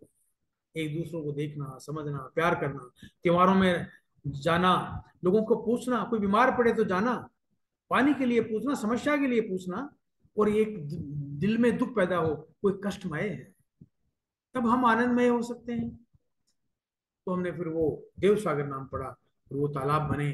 और उस यात्रा के दौरान जरूरी नहीं है कि देव सागर, फूल सागर हर गांव में हो, वहां पुष्कर नाम पड़ा।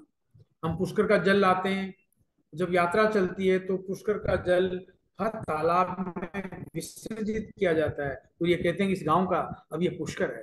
तो बहुत सारे लोग काम करने लग गए उसमें, और बोर्ड लगा दिए लोगों ने, हमने नहीं लगाया। तो दोबारा यात्रा गई तो एक बोर्ड मिला, ये छोटा पुष्कर है, बड़ा पुष्कर तो जो अजमेर के पास है, ये छोटा पुष्कर है, ऐसा बोर्डों पे मिला। और वो लोग यात्रा में शामिल हुए, तालाब पूजन में शामिल हुए, गोचर में शामिल हुए, तो हमें बड़ा अच्छा लगा। तो गांव बहुत सारे हरे भरे हो चुके और तालाब बनते गए, लोगों ने श्रमदान से तालाब बनाए, लोगों ने एक दूसरे से प्यार किया, एक दूसरों को जिम्मेदारी देने लगे तो गांव की जिम्मेदारी आने लगी और जिम्मेदार लोग खड़ा हुए। तो जब लोग जिम्मेदार खड़े हो जाते हैं तो गांव बनता है, घर बनता है, गांव बनता है, देश बनता है। हम गैर जिम्मेदार होंगे तो हर जगह गलतियां करेंगे और देश टूटता रहेगा, गांव टूटते रहेंगे, घर टूटते रहेंगे। तो हमने ये तालाबों पे काम किया। गोचर में नाडियां बनाई, उसका सबका नाम है तीन धाम नाडी, अमरती नाडी, जंगल हॉल। गोचर में जंगल हॉल बनाए, ग्वाल बैठे आराम करें, जब बारिश आए तो जंगल हॉल में जाके आराम से बैठ सके ताकि भीगे नहीं। जब तेज धूप पड़े तो भी लोग जंगल हॉल में बैठ सकते हैं, वहां खेल खेलें, पशु चरते रहे, पशु वहीं पानी पिए, वहीं घास आए, वहीं पशु चरते रहे। एक आनंद का विषय हो पशुपालन, वो कृषि आनंद का विषय हो, टेंशन का विषय नहीं, तब हम इसको आगे बढ़ा सकते हैं। और अगर कृषि और पशुपालन इतनी बड़ी जनसंख्या को खाना कैसे खिलाएंगे? तो हमें बहुत सारा काम करना है कि पूरे देश के लिए भोजन चाहिए, पानी चाहिए, वातावरण अच्छा चाहिए। क्लाइमेट का जो हानि हो रही है उसके अंदर हम कैसे काम करें, ये हमने एक मुहिम स्टार्ट की है धरती जतन को लेकर के, जिसमें तालाब, पानी, कृषि, लोगों की भावनाएं, संगठन सब आता है। अजीत साहब, और भी कोई सवाल हो तो आप कह सकते हैं, मैं भूल जाता हूँ। सर मेरा एक सवाल है, क्योंकि मैंने आपके बारे में सुना है और पढ़ा है, आपने जो बेहतरीन चौका सिस्टम बनाया है उसके बारे में प्लीज थोड़ा सा हमारे साथ शेयर कीजिए सर। जरूर जरूर। राजस्थान में हर गांव में करीब करीब गोचर भूमि होती है, जिसको चरागाह भी कहते हैं, चरनोट भी कहते हैं, और वो लंबी चौड़ी होती है। यानी कि हमारे गांव में भी 400 बीघा है। तो जिस गांव में अभी बैठे हैं हम लोग, हमारा ऑफिस है, वो नगर गांव है, उसमें 1100 बीघा है। तो अगर डेजर्ट के इलाके में जाते हैं तो 11,000 बीघा है, 36,000 बीघा जमीन है गोचर।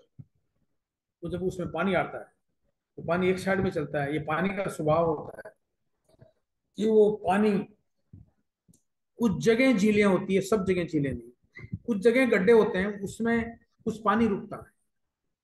तो पानी रुकता है तो कोई गड्ढे अगर 3 फीट के गहरे हैं तो वो जब पानी से भर जाते हैं और वो जब पानी जमीन में सोख लेता है 1-2 महीने में, तो उस वो जमीन फट जाती है, घास नहीं आता है उसमें।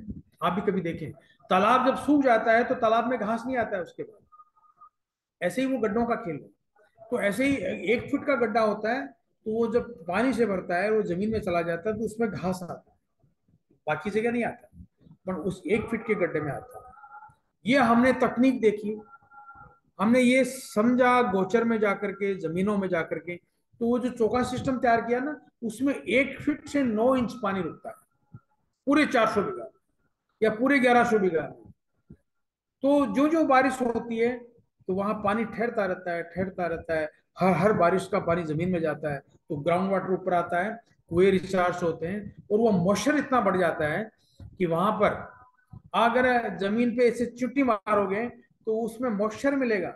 यानी वहां जो बीज गिरेगा या वो उगेगा, चाहे नीम का बीज गिरो, घास का बीज गिरो, वो उगेगा। तो घास बदल गए, चौड़ी पत्ती वाले घास आ गए, क्योंकि ज्यादा पानी वाले इलाके में वो जो चौड़ी पत्ती वाले घास, चौड़ी पत्ती वाले पेड़ आते हैं। हमारे राजस्थान में छोटी पत्ती वाले होते हैं, केजड़ी, देसी बबूल, क्योंकि बारिश कम है तो छोटी पत्ती। तो बड़ी पत्ती वाले घास जब आते हैं, पेड़ आते हैं, तो ज्यादा बारिश आती है उस जगह। तो हमने जब मॉइस्चर बढ़ाया तो अच्छा घास आ गया, अच्छे पेड़ हो गए। तो ये जो 9 इंच पानी भरता है सब जगह, फिर ओवरफ्लो करता है, फिर ओवरफ्लो करता है, फिर छोटे तालाब बनाए, छोटे तालाबों में पानी जाता है। तो चौका सिस्टम में तो 4-5 दिन में पानी जमीन में चला जाता है। जैसे 400 बीघा का पानी जमीन में चला गया तो फ्लड नहीं आया, आप पूरा 400 बीघा का पानी रोक लिया। अगर आप नहीं रोकते तो वो एक साथ पानी जाता और वो कोई तालाब तोड़ता है, फिर एक तालाब, दूसरा तालाब, तीसरा तालाब तोड़ता रहता है, वो फ्लड आता है। अगर हमने हर गोचर का पानी रोक लिया, खेतों का पानी रोक लिया, तो मॉइस्चर बढ़ेगा, हवा में नमी होगी, फसलें कम पानी पिएगी, अच्छे घास आएंगे, आपको गर्मी में लू भी नहीं चलेगी, गर्म हवा नहीं चलेगी, वो कम हो जाएगी उससे, और घास पेड़ अच्छे आएंगे। वो चौका सिस्टम है कि 9 इंच पानी रुके हर जगह। और फिर छोटे तालाब, फिर छोटे तालाबों को बड़े तालाबों से जोड़ दिया, फिर बड़े तालाब बनेंगे, फिर नदी से जोड़ दिया, उसका ओवरफ्लो फिर नदी में जाएगा तो नदी भी चलेगी। तो एक गांव से दूसरे गांव भी पानी जाने लगा, क्योंकि सारे गांव के तालाब जोड़ दिए, फिर एक नहर निकाल करके दूसरे गांव में भेज दिया, तो वहां के तालाब भी जोड़ दिए, फिर तीसरे गांव में, ऐसे करके हम 50 गांवों को जोड़ दिया, एक नहर बना दी थी। सन 1990 में ये नहर तैयार हो गई थी हमारी, जो आज भी अच्छे काम कर रही है। तो पानी की व्यवस्था ग्रामीण तरीके से रोका गया, उनके ढाल के अनुसार, उनकी आवश्यकता के अनुसार, और पानी को एक संस्कृति के रूप में रखा, अन्न सागर, देव सागर, फूल सागर, ये चीजें, ताकि वो लोग अवेयर हो जाएं कि मुझे इन तालाबों से पानी नहीं निकालना है और इससे अन्न सागर से निकालना है। तो लोगों की भावनाओं पर काम करना चाहिए, भावनाओं को अवेयर करना चाहिए, भावनाओं को मजबूत करना चाहिए, हमारे जमीन के प्रति, धरती के प्रति, हमारे काम के प्रति। तो ऐसा हम लोगों ने ये सब काम किया था। तो चोका सिस्टम सिर्फ गोचर में पड़त भूमि में काम करता है, और वो पड़त भूमि धीरे धीरे उपजाऊ होकर के घास देने लगती है, पेड़ देने लगती है, तो उसी पे हमारा पशुपालन चलता है और उससे इनकम भी होती है, तो हरियाली बढ़ती है। ये हमने चोका सिस्टम का काम किया।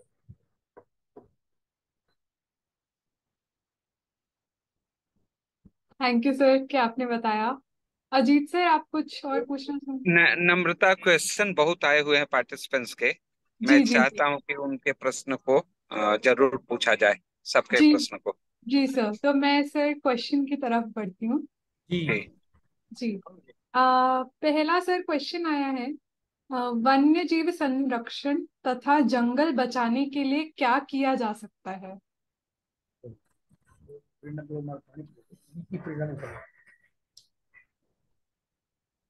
जो गांव में मनुष्य रहते हैं, महिलाएं रहती है, बच्चे रहते हैं, मतलब मनुष्य रहता है, उनका भावना होनी चाहिए कि हम कितने जीवों के साथ रहें।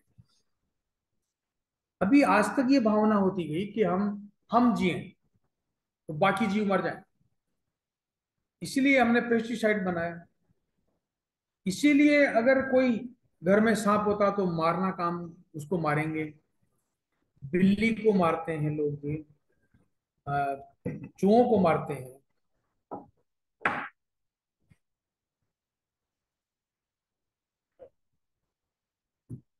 कीट पतंगों को मारते हैं, तेज लाइट जलाते हैं।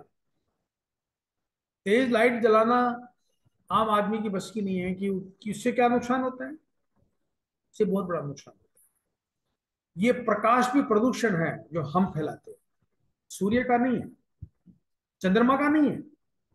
लेकिन हम तेज लाइटें करेंगे तो हमारी आंखें खराब होंगी, और बहुत सारे जीव उससे टकरा के वहां आकर के मर जाते हैं।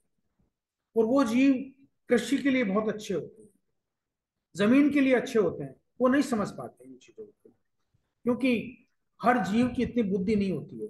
मनुष्य की बुद्धि इतनी जरूर हो गई है कि उन्होंने बहुत सारे तेज लाइट बनाने का दिमाग लगाया, उसने बहुत सारे ऐसे ग्राउंड वाटर से पानी निकालने की मोटरें बनाई, समर्सिबल, बहुत सारी गाड़ियां बना दी, हवाई जहाज बना दिया उसने, पर वो जीवों के बारे में नहीं सोच पाए। तो हम कह रहे हैं कि नहीं, वो जरूर बनाओ, कोई बात नहीं, पर आप जीवों के बारे में सोचो। तो धीरे धीरे ये जब अभी आया कि वो एक्ट भी बना, पे बहुत बड़ी बड़ी बैठकें हो रही है, बातचीत होती है, तो कुछ वापस दिमाग में आया कि ये जीवों के साथ रहना चाहिए। लेकिन हमने तय किया था, और लोग करें चाहे नहीं करें, हमें एक हिम्मत आनी चाहिए कि कोई लोग ना करें, हम करेंगे, हम इसकी शुरुआत करेंगे, हम जीवों के साथ रहेंगे। और गांव के साथ बैठकें की, और जो फिर भी कोई गलतियां हुई तो गांव की बैठकों में ये कहा गया कि इसका दंड मिलेगा। तो दंड हम कर नहीं सकते, क्योंकि भाई इतना जुर्माना, इतना रुपया, या आपको जेल किया जाता है, ऐसा तो नहीं होता है। हम गांव के तरीके से जुर्माना हुआ कि जैसे एक खरगोश मार लिया गया था कभी, तो गांव वालों ने पकड़ लिया, और जब उसको लाए गांव के बीच में, तो कोई पीटता है उसको, कोई मारता है। तो हमने कहा कि नहीं, ये भी जीव हत्या है। आप किसी को अवेयर कैसे करो, इसका मतलब आप उसको भी हिंसक बना रहे हैं। उसने तो हिंसा की है, आप भी हिंसा कर रहे हो। तो हमने कहा उसको बैठो। तो चारों तरफ गांव के 150, 200, 500 लोग बैठे हैं। धीरे धीरे लोग बढ़ते गए, 500, 600 तक लोग हो गए थे। फिर उस खरगोश को हाथ में लेकर के उसने कसम खाई कि मैं किसी भी जीव को आज अब नहीं मारूंगा, ना सताऊंगा, ना भड़काऊंगा, ना कंकर मारूंगा, ना तेज आवाजें करूंगा। तो उस गांव से सरपंच भी आए, उस गांव के लोग भी आए, और फिर 500, 600 लोग उसकी शव यात्रा में गए, और फिर उसका चबूतरा बनाया गया। अब वो जब यात्रा आती है देवउठनी 11 को, ये दिवाली के बाद, वो चबूतरा पूजा जाता है। तो यात्रा के साथ हर बार पूजा जाता है। कोई लोग उधर निकलते हैं, या जब शव यात्रा गई और वो जिसको दफनाया गया था, तो बहुत सारे लोग बैठ करके प्रार्थना की थी, हे खरगोश देवता, आप वापस दोबारा जन्म लो, हमारी गलती हुई है, हम आपके साथ ऐसा अन्याय नहीं करेंगे, आप दोबारा जन्म लो, हम आपके साथ खेलेंगे कूदेंगे और आपको हम मानेंगे। तो एक बात, यहाँ पर किसी भी प्रकार कोई जीवों को नहीं मारा जाता। तो उसके मन में भी आई होगी कि वो जीव नहीं मारे। तो जीव मारने का काम बहुत खतरनाक है। हमने इतने जीव मारे कि जीव खत्म होने लग गए, और हमारा जीवन, हमारी जिंदगी खतरे में आने लग गई। हम जीवों के साथ जीना चाहते हैं, और हम शाकाहारी बने। फिर भी कोई मीट का सेवन करना चाहता है तो व्यवसायिक मीट करें, जैसे मुर्गे का मीट हो, बकरे का मीट हो, वो भी कम करें, क्योंकि वो भी हिंसक वातावरण पैदा करता है। तो अगर हम हरियाली लाना चाहते हैं, जीवों के बीच में रहना चाहते हैं, तो उससे प्यार करना पड़ेगा, और गांव गांव के संगठन कायम रखने पड़ेंगे। एक दफे बना दिया दोबारा नहीं गए, ऐसा नहीं। इसलिए हमने यात्रा हर साल चलती है, वो हर साल उनको मेंटेन करते हैं। 20-20 में जो उनकी बैठकें होती है तभी हम जाते हैं। तो हर हर बार इसको नयापन देना पड़ता है, नए विचार देने पड़ते हैं। फिर ऐसे लोग, बहुत सारे लोग तैयार हो जाते हैं कि वो भी अपना काम शुरू कर देते हैं, हमसे एक से अनेक बन जाते हैं। जैसे मैं आज बोल रहा हूं, तो जरूरी नहीं है कि दूसरे नहीं बोल सकते, अब दूसरे भी बोल सकते हैं। तो चुआगर का जो निर्णय लिया था, वो हमारे साथी एक रामकंठ पोड़ थे, गुजर हैं वो। उन्होंने कहा जब सब जीवों को हम मार रहे हैं, नहीं मारने से बचा रहे हैं, तो चूहों को क्यों नहीं बचा रहे। तो उन्होंने ये प्रस्ताव दिया था कि ये काम मैं करूंगा। तो उसने चारों तरफ बाड़ लगाई, पेड़ लगाए, और चुहागर का बोर्ड लगाया कि आज चूहे नहीं मारेंगे, जिंदे छोड़ेंगे। तो हम जैसे लोग अनेक पैदा हो गए। जगवीर सिंह जी हुए, ओम प्रकाश जी हुए, संग्राम जी हुए, तेज सिंह जी हुए, ऐसे बहुत सारे लोग पैदा हुए, और ऐसे उनके विचार बदले, तो वो भी जहां जाते हैं वहां काम करते हैं। तो हमारे में से बहुत सारे नेतृत्व करने वाले पैदा हो गए, तो वो भी और लोगों को पैदा करेंगे। तो एक बड़ा वातावरण बन रहा है, बन जाएगा, ऐसा आशा रखते हैं, और आशा ही बहुत बड़ी चीज है। जी सर, बिल्कुल। सर, अगला प्रश्न ये है, आपने श्रमदान की पहल के साथ क्या वाटरशेड प्रोजेक्ट, मरुभूमि विकास जैसे प्रोग्राम का भी सहयोग दिया है क्या? हाँ, जब हमने नए नए तरीके निकाले लापोड़िया में, चोका सिस्टम है, नाडा, नाडा मतलब खेतों में छोटे तालाब, उनका डिजाइन अलग है, कृषि का तरीका अलग है, कि सिंचाई नहीं की जाए और फिर खेती करें। क्योंकि हम अगर सिंचाई करने लगेंगे तो हमारा ग्राउंड वाटर नीचे चला जाएगा। जैसे मान लो कि खरीफ फसल में हम मूंग बोते हैं, 2 महीने में मूंग आता है, अच्छी इनकम है उससे, मूंग दाल की अच्छी इनकम होती है, महंगा जाता है, तो वो 2 महीने में आता है। जब काट करके अभी चना बो देंगे, वो जब चना बोएंगे, चना भी बहुत अच्छा आता है, क्योंकि मॉइस्चर अच्छा है ना, क्योंकि चोका सिस्टम, दाड़ा सिस्टम, तालाब है, तो हवा में नमी है, तो पानी कम पिएगा, उत्पादन अच्छा होगा। ऐसे करके हम बहुत सारे लोगों में ये काम कर रहे हैं, तो लोग इसमें जुड़ जाते हैं। ये जल, इसके साथ साथ में आपने जलकरण पे काम किया। हाँ, हाँ। अब ये जब लापोडिया मॉडल का नाम सिद्ध हुआ कि लापोडिया मॉडल गजब का है, तो फिर सरकार ने भी कहा कि आप वाटरशेड कार्यक्रम लीजिए। तो हमने पाली में सरकारी कार्यक्रम हमें मिला था, और हमने उसको बहुत पूरा अच्छा किया, और उसका भी नाम है कि उसने बहुत गजब का उसको बनाया। बहुत सारे लोग उसको देखते हैं, समझते हैं, और सरकार के लोग भी उसको देखते हैं, समझते हैं, और वो कामयाब है। तो सरकारी कार्यक्रम में भी हमें मिले और हमने खुद ने ये मॉडल्स तैयार किए। तो सरकार खुद भी ये काम करे, हम ऐसा कहते हैं कि इस मॉडल को देखें, समझें और अपने कार्यक्रमों में पंचायतों में लागू करें। धरती जतन को भी पंचायत में लागू करें, तो ये हम जल्दी सफल हो सकते हैं, पानी के लिए, पर्यावरण के लिए, इकोसिस्टम के लिए और क्लाइमेट चेंज को ठीक करने के लिए। जी सर, बिल्कुल। सर, अगला जो प्रश्न है वो ये है कि जब भी हम डिस्कस करते हैं एनवायरमेंट कंजर्वेशन की, तो हम ज्यादातर रिस्पॉन्सिबिलिटी जो है रूरल कम्युनिटी या फिर जो मार्जिनलाइज्ड कम्युनिटी है उनको देते हैं कि वो एनवायरनमेंट को प्रोटेक्ट करें, जबकि वो सबसे कम कार्बन फुटप्रिंट छोड़ते हैं। और ज्यादातर जो पोल्यूशन है वो या कार्बन फुटप्रिंट है वो बड़े बड़े कॉरपोरेशंस करते हैं। तो इसको हम कैसे एड्रेस कर सकते हैं? वैसे तो जमीन ज्यादा हमारे पास किसानों के पास है, 90% जमीन किसानों के पास है। अगर हम किसान लोग इसको ढंग से काम करने लगेंगे तो ये काम जल्दी सफल होगा। हम बहुत सारे पत्ते गाँव में जला देते हैं, बहुत सारी फसलों के जो फुटे होते हैं, मतलब जो फसल के बीज लेने के बाद जो नीचे डंठल होते हैं उसको जला देते हैं। बल्कि उसको जला के न जला करके उसका खाद बनाया जाए, उस जमीन में वो चीजें आएगी और फिर जमीन उपजाऊ होती रहेगी। तो ये काम हमारा इस अभियान के साथ चल रहा है, तो किसान ज्यादा अच्छा काम कर सकता है। तो किसानों के साथ काम होना चाहिए, पर जो किसान गलतियां करें उस पर कानून बनना चाहिए कि ये गलतियां क्यों करते हैं, उस पर सरकार जुर्माना करें या उसको अपराध माने। हम अभी सरकार से ये भी कहना चाहते हैं कि बहुत सारी सार्वजनिक चीजें वो आम आदमी बर्बाद करता है, तो उस पर कानून क्यों नहीं है? रोडों को तोड़ देते हैं, बीच में से पाइप निकाल लेते हैं तोड़ करके, फिर छोड़ देते हैं, खेतों को जला देते हैं, पेड़ों को काट लेते हैं, कोई अपराध नहीं है। अगर हम उसको अपराध नहीं मानते हैं, कभी एप्लीकेशन देते हैं, तो सरकार के जो नुमाइंदे हैं, कर्मचारी, वो उनके साथ हो जाते हैं। वो एक एक भ्रष्टाचार है जबरदस्त। वो कोई कानून नहीं है, लेकिन उनको कुछ, जब कोई आदमी फंस जाता है तो 2,000 5,000 दे देता होगा और जब उसको फिर छोड़ देते हैं। ऐसी गलतियां होती है। तो हमारा जो चरित्र है, वो देश का अनुशासन है, वो मजबूत होना चाहिए, तब ये काम करेंगे हम। तो पहले किसानों का काम करें, क्योंकि हम गांव में रहते हैं, जहां रहते हैं वहां काम करें और किसान जल्दी कर सकते हैं इसको। तो हमारा ऐसा मानना है।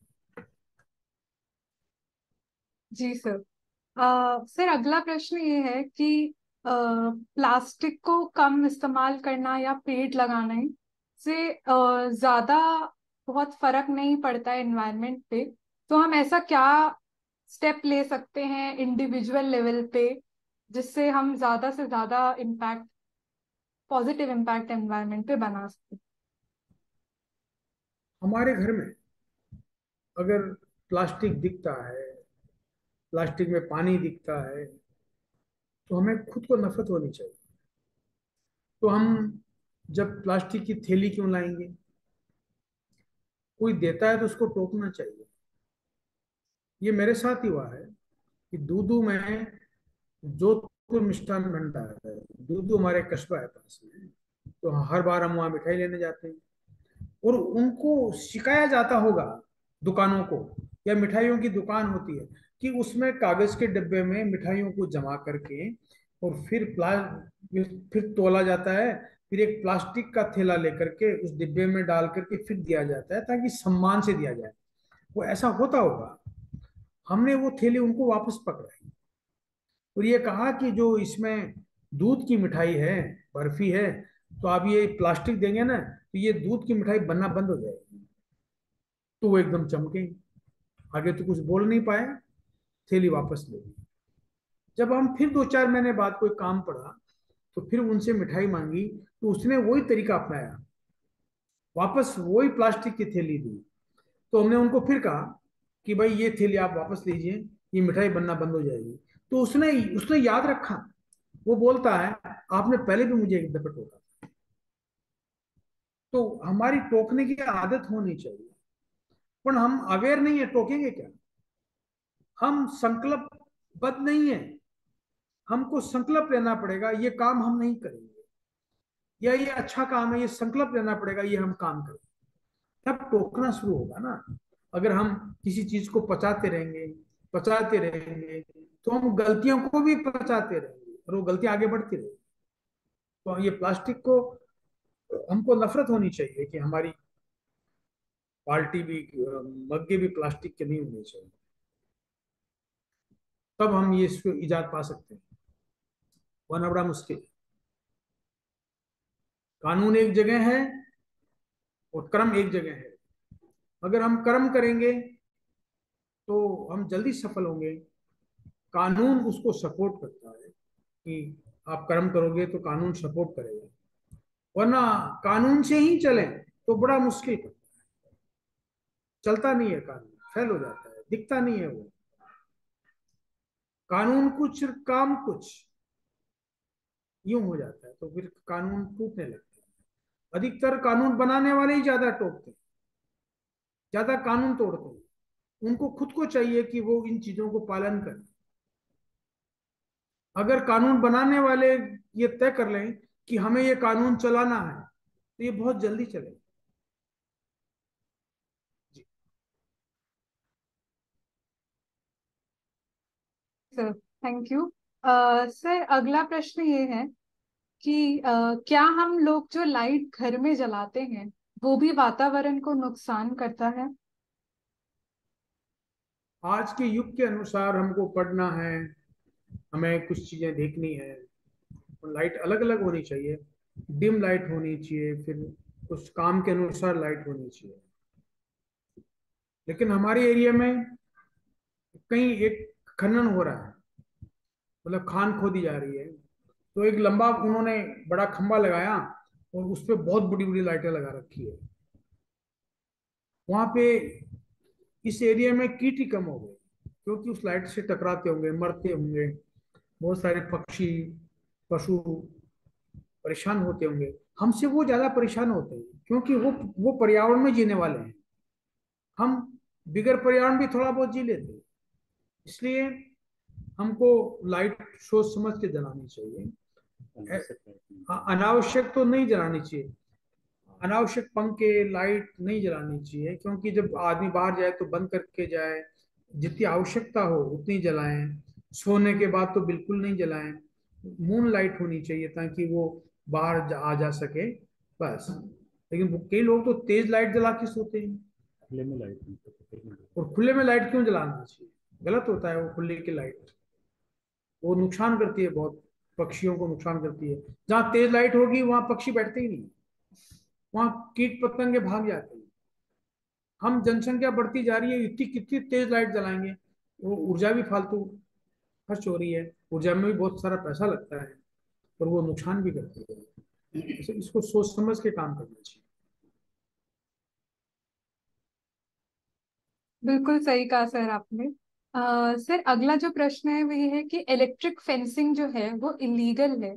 क्या इसको रोकने का कोई सजेशन है या इसके ऊपर कोई लॉ है? दोबारा बोलिए। जी जी।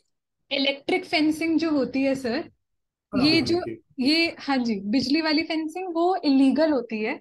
तो क्या इसको रोकने के लिए कोई लॉ है या इसको हम कैसे रोक सकते हैं जो आजकल?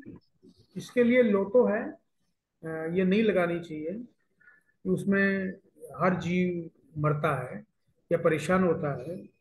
लोग कहते भी है कि वो बैटरी की लाइट है, कि वो उसमें मरता नहीं है, झटका लगता है, और वो भी नहीं लगानी चाहिए। हमें जो जूली फ्लोरा के कांटे हैं वो लगाने चाहिए। कुछ चीजें और खंबे लगा करके आप तार लगा सकते हैं, उसमें उसमें लाइट का कनेक्शन नहीं होना चाहिए। तो वो किसानों का काम है, वो रात को लगा दे तो कौन किसी को क्या बताए, किसी को पता नहीं चलता है। कोई पशु मरता है तब पता चलता है। वो भी गांव वाले आपस में एक दूसरों को सेट कर लेते हैं, उसकी शिकायतें नहीं हो पाती। तो ये बिल्कुल गलत है, इसको कभी नहीं करना चाहिए। जी सर। सर, अगला जो प्रश्न है वो ये है कि आपने जैसे लाइट की बात की थी, तो आई थिंक उसी से किसी ने पूछा है कि आजकल तो स्मार्ट सिटीज में डेकोरेटिव लाइट्स बहुत लगाई जा रही हैं। गवर्नमेंट बॉडीज जो हैं वो खुद इस चीज को कर रही हैं, तो क्या इसको नहीं करना चाहिए या इसको कैसे डिस्करेज कर सकते हैं? अभी जो विकास किया जा रहा है ना, वो विकास ही इन्वायरमेंट के खिलाफ है। तेज लाइट, गाड़ियों पे जाना, आवश्यकता अनुसार गाड़ियां लेनी चाहिए। अब आपको आधा किलोमीटर जाना है तो भी बड़ी गाड़ी से जा रहे हैं, आप साइकिल से जा सकते हैं, आप वो जो इलेक्ट्रॉनिक स्कूटी आती है उससे जा सकते हैं। पर वो आपको बड़ा दिखाना, पैसे वाला दिखाना, वो जो अहम होता है वो अहम दिखाया जाता है। इसी प्रकार ये बड़ी बड़ी लाइटें लगाई जाती है कि दोनों तरफ बाजार चल रहा है, ऊपर लाइट लगा दी। अरे 12 बजे बाद तो बंद करो ना, लोग आना जाना बंद कर देते हैं, वो पूरी रात लाइट जलती है। किसी भी शहर में आपने देखा होगा, वहां पर पक्षी बहुत कम हो गए, कौवे नहीं बचे हैं। ये जो अभी श्राद्ध पक्ष आ रहा है तो कौवा, कोई वो पूड़ी वो सब्जी या श्राद्ध को खाने वाले कौवे नहीं बचे हैं, वहां पक्षी नहीं बचे हैं, वहां पेड़ नहीं बचे हैं, वहां इन्वायरमेंट बहुत खराब है। वहां सुबह सुबह भी धुआं दिखती है, शाम को तो दिखती ही है। ऐसे शहर में रहना दुश्वार होता जा रहा है, वहां लोग बीमार होंगे। आज की स्थिति ऐसी है तो 50 साल बाद क्या होगा, वो किसने सोचा। हम एक शहर बसा के रहना भी गलत बात है। हमें बड़े बड़े शहर बसा लिए और दूर दूर से पानी ला रहे हैं, वो पानी वहां खत्म हो रहा है जहां से पानी आ रहा है। यहाँ हम गंदा करके वो नाला उधर ही बह रहा है जिधर से पानी आ रहा है, तो हमने स्वच्छ पानी लिया, गंदा नाला वापस दे दिया। तो बड़े शहरों का ऐसा ही होगा। ये सीवरेज लाइन, कहीं गंदा जाकर के नाला निकलता है, कई गांव बदबू मार रहे हैं। तो बड़े शहर बसाना ठीक नहीं है। और आगे जाकर के ये बड़े शहर बेरोजगार हो जाएंगे। कितनों को नौकरी लगाओगे, फिर नौकरी लगा दिया तो नौकरी वाले करेंगे क्या, काम ही नहीं है वहां पर। सिर्फ कागज के अलावा क्या काम है? या स्कूटी से जाना या मोटरसाइकिल से, कार से जाना, एक दूसरों को समाचार देना, लेटर पकड़ाना, सामान इधर उधर पहुंचाना, इसके अलावा वहां क्या काम बचा? या किसी को आदेश देना, वो भी कागज का ही तो काम है। इसलिए हम चाहते हैं कि जैसे गांव में ये काम हो, कम से कम कागज का काम हो, जमीन का ज्यादा काम होना चाहिए, तब हमारी बेरोजगारी मिटेगी। हम गांव में जब गोचर विकास किया तो एक एक गांव में 300-300 लोग रोजगारमय हो गए। 300 लोग एक गांव में कम से कम ग्वाल हैं, एक एक घर का एक एक ग्वाल, और वो पशु चराता है और वो अच्छा दूध बेचता है, अच्छी इनकम है। कोई भेड़ चराता है, कोई बकरी चराता है और अच्छा दूध खाता है, अच्छा पीता है, अच्छी रोटी खाता है। तो क्या सरकारें शहर में इतने लोगों को बसा करके काम कर पाएगी? या फिर शहर में रह करके हमको वो क्या देंगे? वो हमारे शहर में हमको हमारा टैक्स लेके हमको ही वापस देते रहेंगे, इसके अलावा उनके पास कोई धंधा नहीं है। हमारे पास गेहूं है, हमारे पास पानी है, हमारे पास दालें हैं, दूध है, सब कुछ है। तो फिर लोगों को इसमें काम करना चाहिए। पैसे से खरीदें क्या क्या वो? दूध दही तो खरीदेंगे ना, आप पैदा ही कर लो दूध दही। तो सरकारों की नीति क्या होनी चाहिए गांव का विकास या देश का विकास की, वो अभी नहीं जानते, या जानते हैं तो उसको करना नहीं चाहते।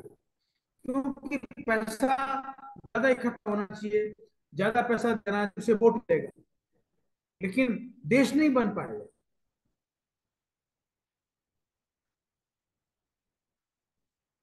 जी सर, बिल्कुल। सर, बस एक आखिरी सवाल के साथ हम वोट ऑफ थैंक्स की तरफ चलेंगे। सर, आखिरी सवाल मैं ये पूछना चाहूंगी कि आपने किस तरीके से युवाओं को अपने ये सस्टेनेबल डेवलपमेंट प्लान में आपने कैसे जोड़ा उनको? हाँ, बहुत अच्छा बात है। हम आज भी ये बात कहते हैं कि जब हम युवा थे, 18 साल के थे या 20 साल के थे, तब जैसे जैसे हम लोग जब युवा थे तो हमारे साथ युवा जुड़े, और हम जब थोड़े उम्र दराज होने लगे तो वो लोग भी जुड़े, पर हमने युवाओं को भी नहीं छोड़ा, क्योंकि हम युवाओं के बीच में रहे हुए थे। हमारा आज भी अनुभव कहता है कि हम जिस गांव में जाते थे और युवाओं की मीटिंग करते थे, वो युवा सारे हमारे बन जाया करते थे। इसकी हमारी चाहे कलाकारी मान लीजिए और चाहे हमारी सच्चाई मान लीजिए, कि हमारे एक ही दिन में पूरा संगठन बनता था। और आज भी हम किसी गांव में जाते हैं तो एक ही दिन में सारे लोग मान लेते हैं और उस काम को करने लगते हैं। तो ये क्या होता है कि आप ऐसा काम करिए जो काम करें वो बता सके। अगर आप ऐसा काम करें जैसे कोई चोरी करे, झूठ बोले और कहे कि नहीं आप चोरी ऐसे करो, झूठ ऐसे बोलो, तो बता नहीं सकता। हम इतने मजबूत होने चाहिए, हमारा काम, हमारा मन, हमारा कर्तव्य, कि हम काम करते जाएं और उसके बारे में बताते जाएं और लोगों को अवेयर करते जाएं। हम उनको जिम्मेदार बनाते जाएं, हम उनको अनुशासित करते जाएं। ये हमारा कर्तव्य है, इसलिए ये काम करेंगे हम, किसी से नहीं रुकेंगे, बाधाओं से भी हम ये काम करेंगे। तो हमारा ये संकल्प है कि हम बाधाओं में भी ये काम करेंगे। और बाधा क्यों आएगी जब लोग साथ हैं, और फिर भी आएगी तो हम ये नहीं कहेंगे ये काम छोड़ेंगे, नहीं, हमारा ये धर्म है, कर्तव्य है, हाँ हमारा ये फर्ज है, हम देश को, गांव को बनाएंगे। ये हमारा संकल्प होगा, ऐसा संकल्प हमारा है। तो लोग जुड़ेंगे, काम करेंगे, और जो नहीं जुड़ेगा उसको कुछ दिन बाद पता लगेगा कि हम नुकसान में हैं, हमारे साथ लोग नहीं जुड़ रहे हैं, हमारा खेत खराब होता जा रहा है, मेरा खुद का वातावरण खराब होता जा रहा है, मेरी कोई बात नहीं मानता। ऐसे लोगों ने हमें सुना है कि मेरी बात पे कोई वजन नहीं देता। अरे भाई, तुम्हारी बात पे वजन कौन दे? उसमें दम कितना है? आप काम करो और बताओ उसमें दम आता। तो आप योग्य बनो, अयोग्य नहीं। योग्य आदमी काम करेगा, बताएगा। आज तक आप इतिहास पढ़ेंगे तो उसमें यही बात मिलेगी, अयोग्य कौन है, योग्य कौन है। तो हम योग्य बनना पसंद करेंगे, अयोग्य? हम योग्य बनना पसंद करेंगे, तो जो काम करेंगे वो बताएंगे, इसलिए हम योग्य बनेंगे। जी सर, बिल्कुल। सर, मैं आपका धन्यवाद करना चाहूंगी कि आपने अपना कीमती वक्त हमारे साथ बिताया और आपने अपना जो जमीन से जुड़े हुए हैं वैसा एक्सपीरियंस हमारे साथ शेयर किया। अब मैं अजीत सर को बुलाना चाहूंगी, जी, लक्ष्मण सिंह जी को फॉर्मल वोट ऑफ थैंक्स के लिए। Sir, over to you. Namrata, आवाज आ रही है मेरी? जी जी सर, आ हाँ, रही। आवाज आ रही है। आवाज आ रही है? आ रही है सर आवाज।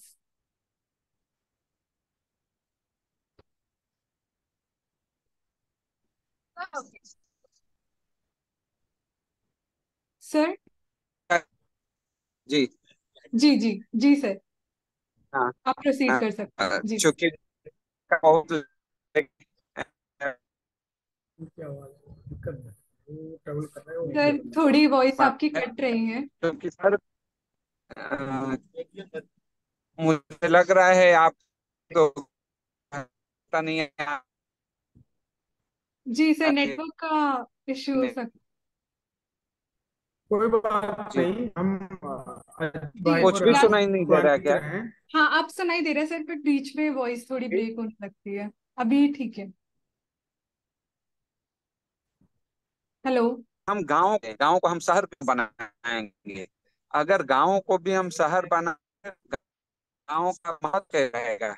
ये चीज है, वो ये सब चीजें दिल को छूने वाली हैं। और हम लोगों के प्रति सर का इतना सानिध्य है कि कम से कम विश्व योग के साथ 20 वर्षों 25 वर्षों से सर जुड़े हैं। जब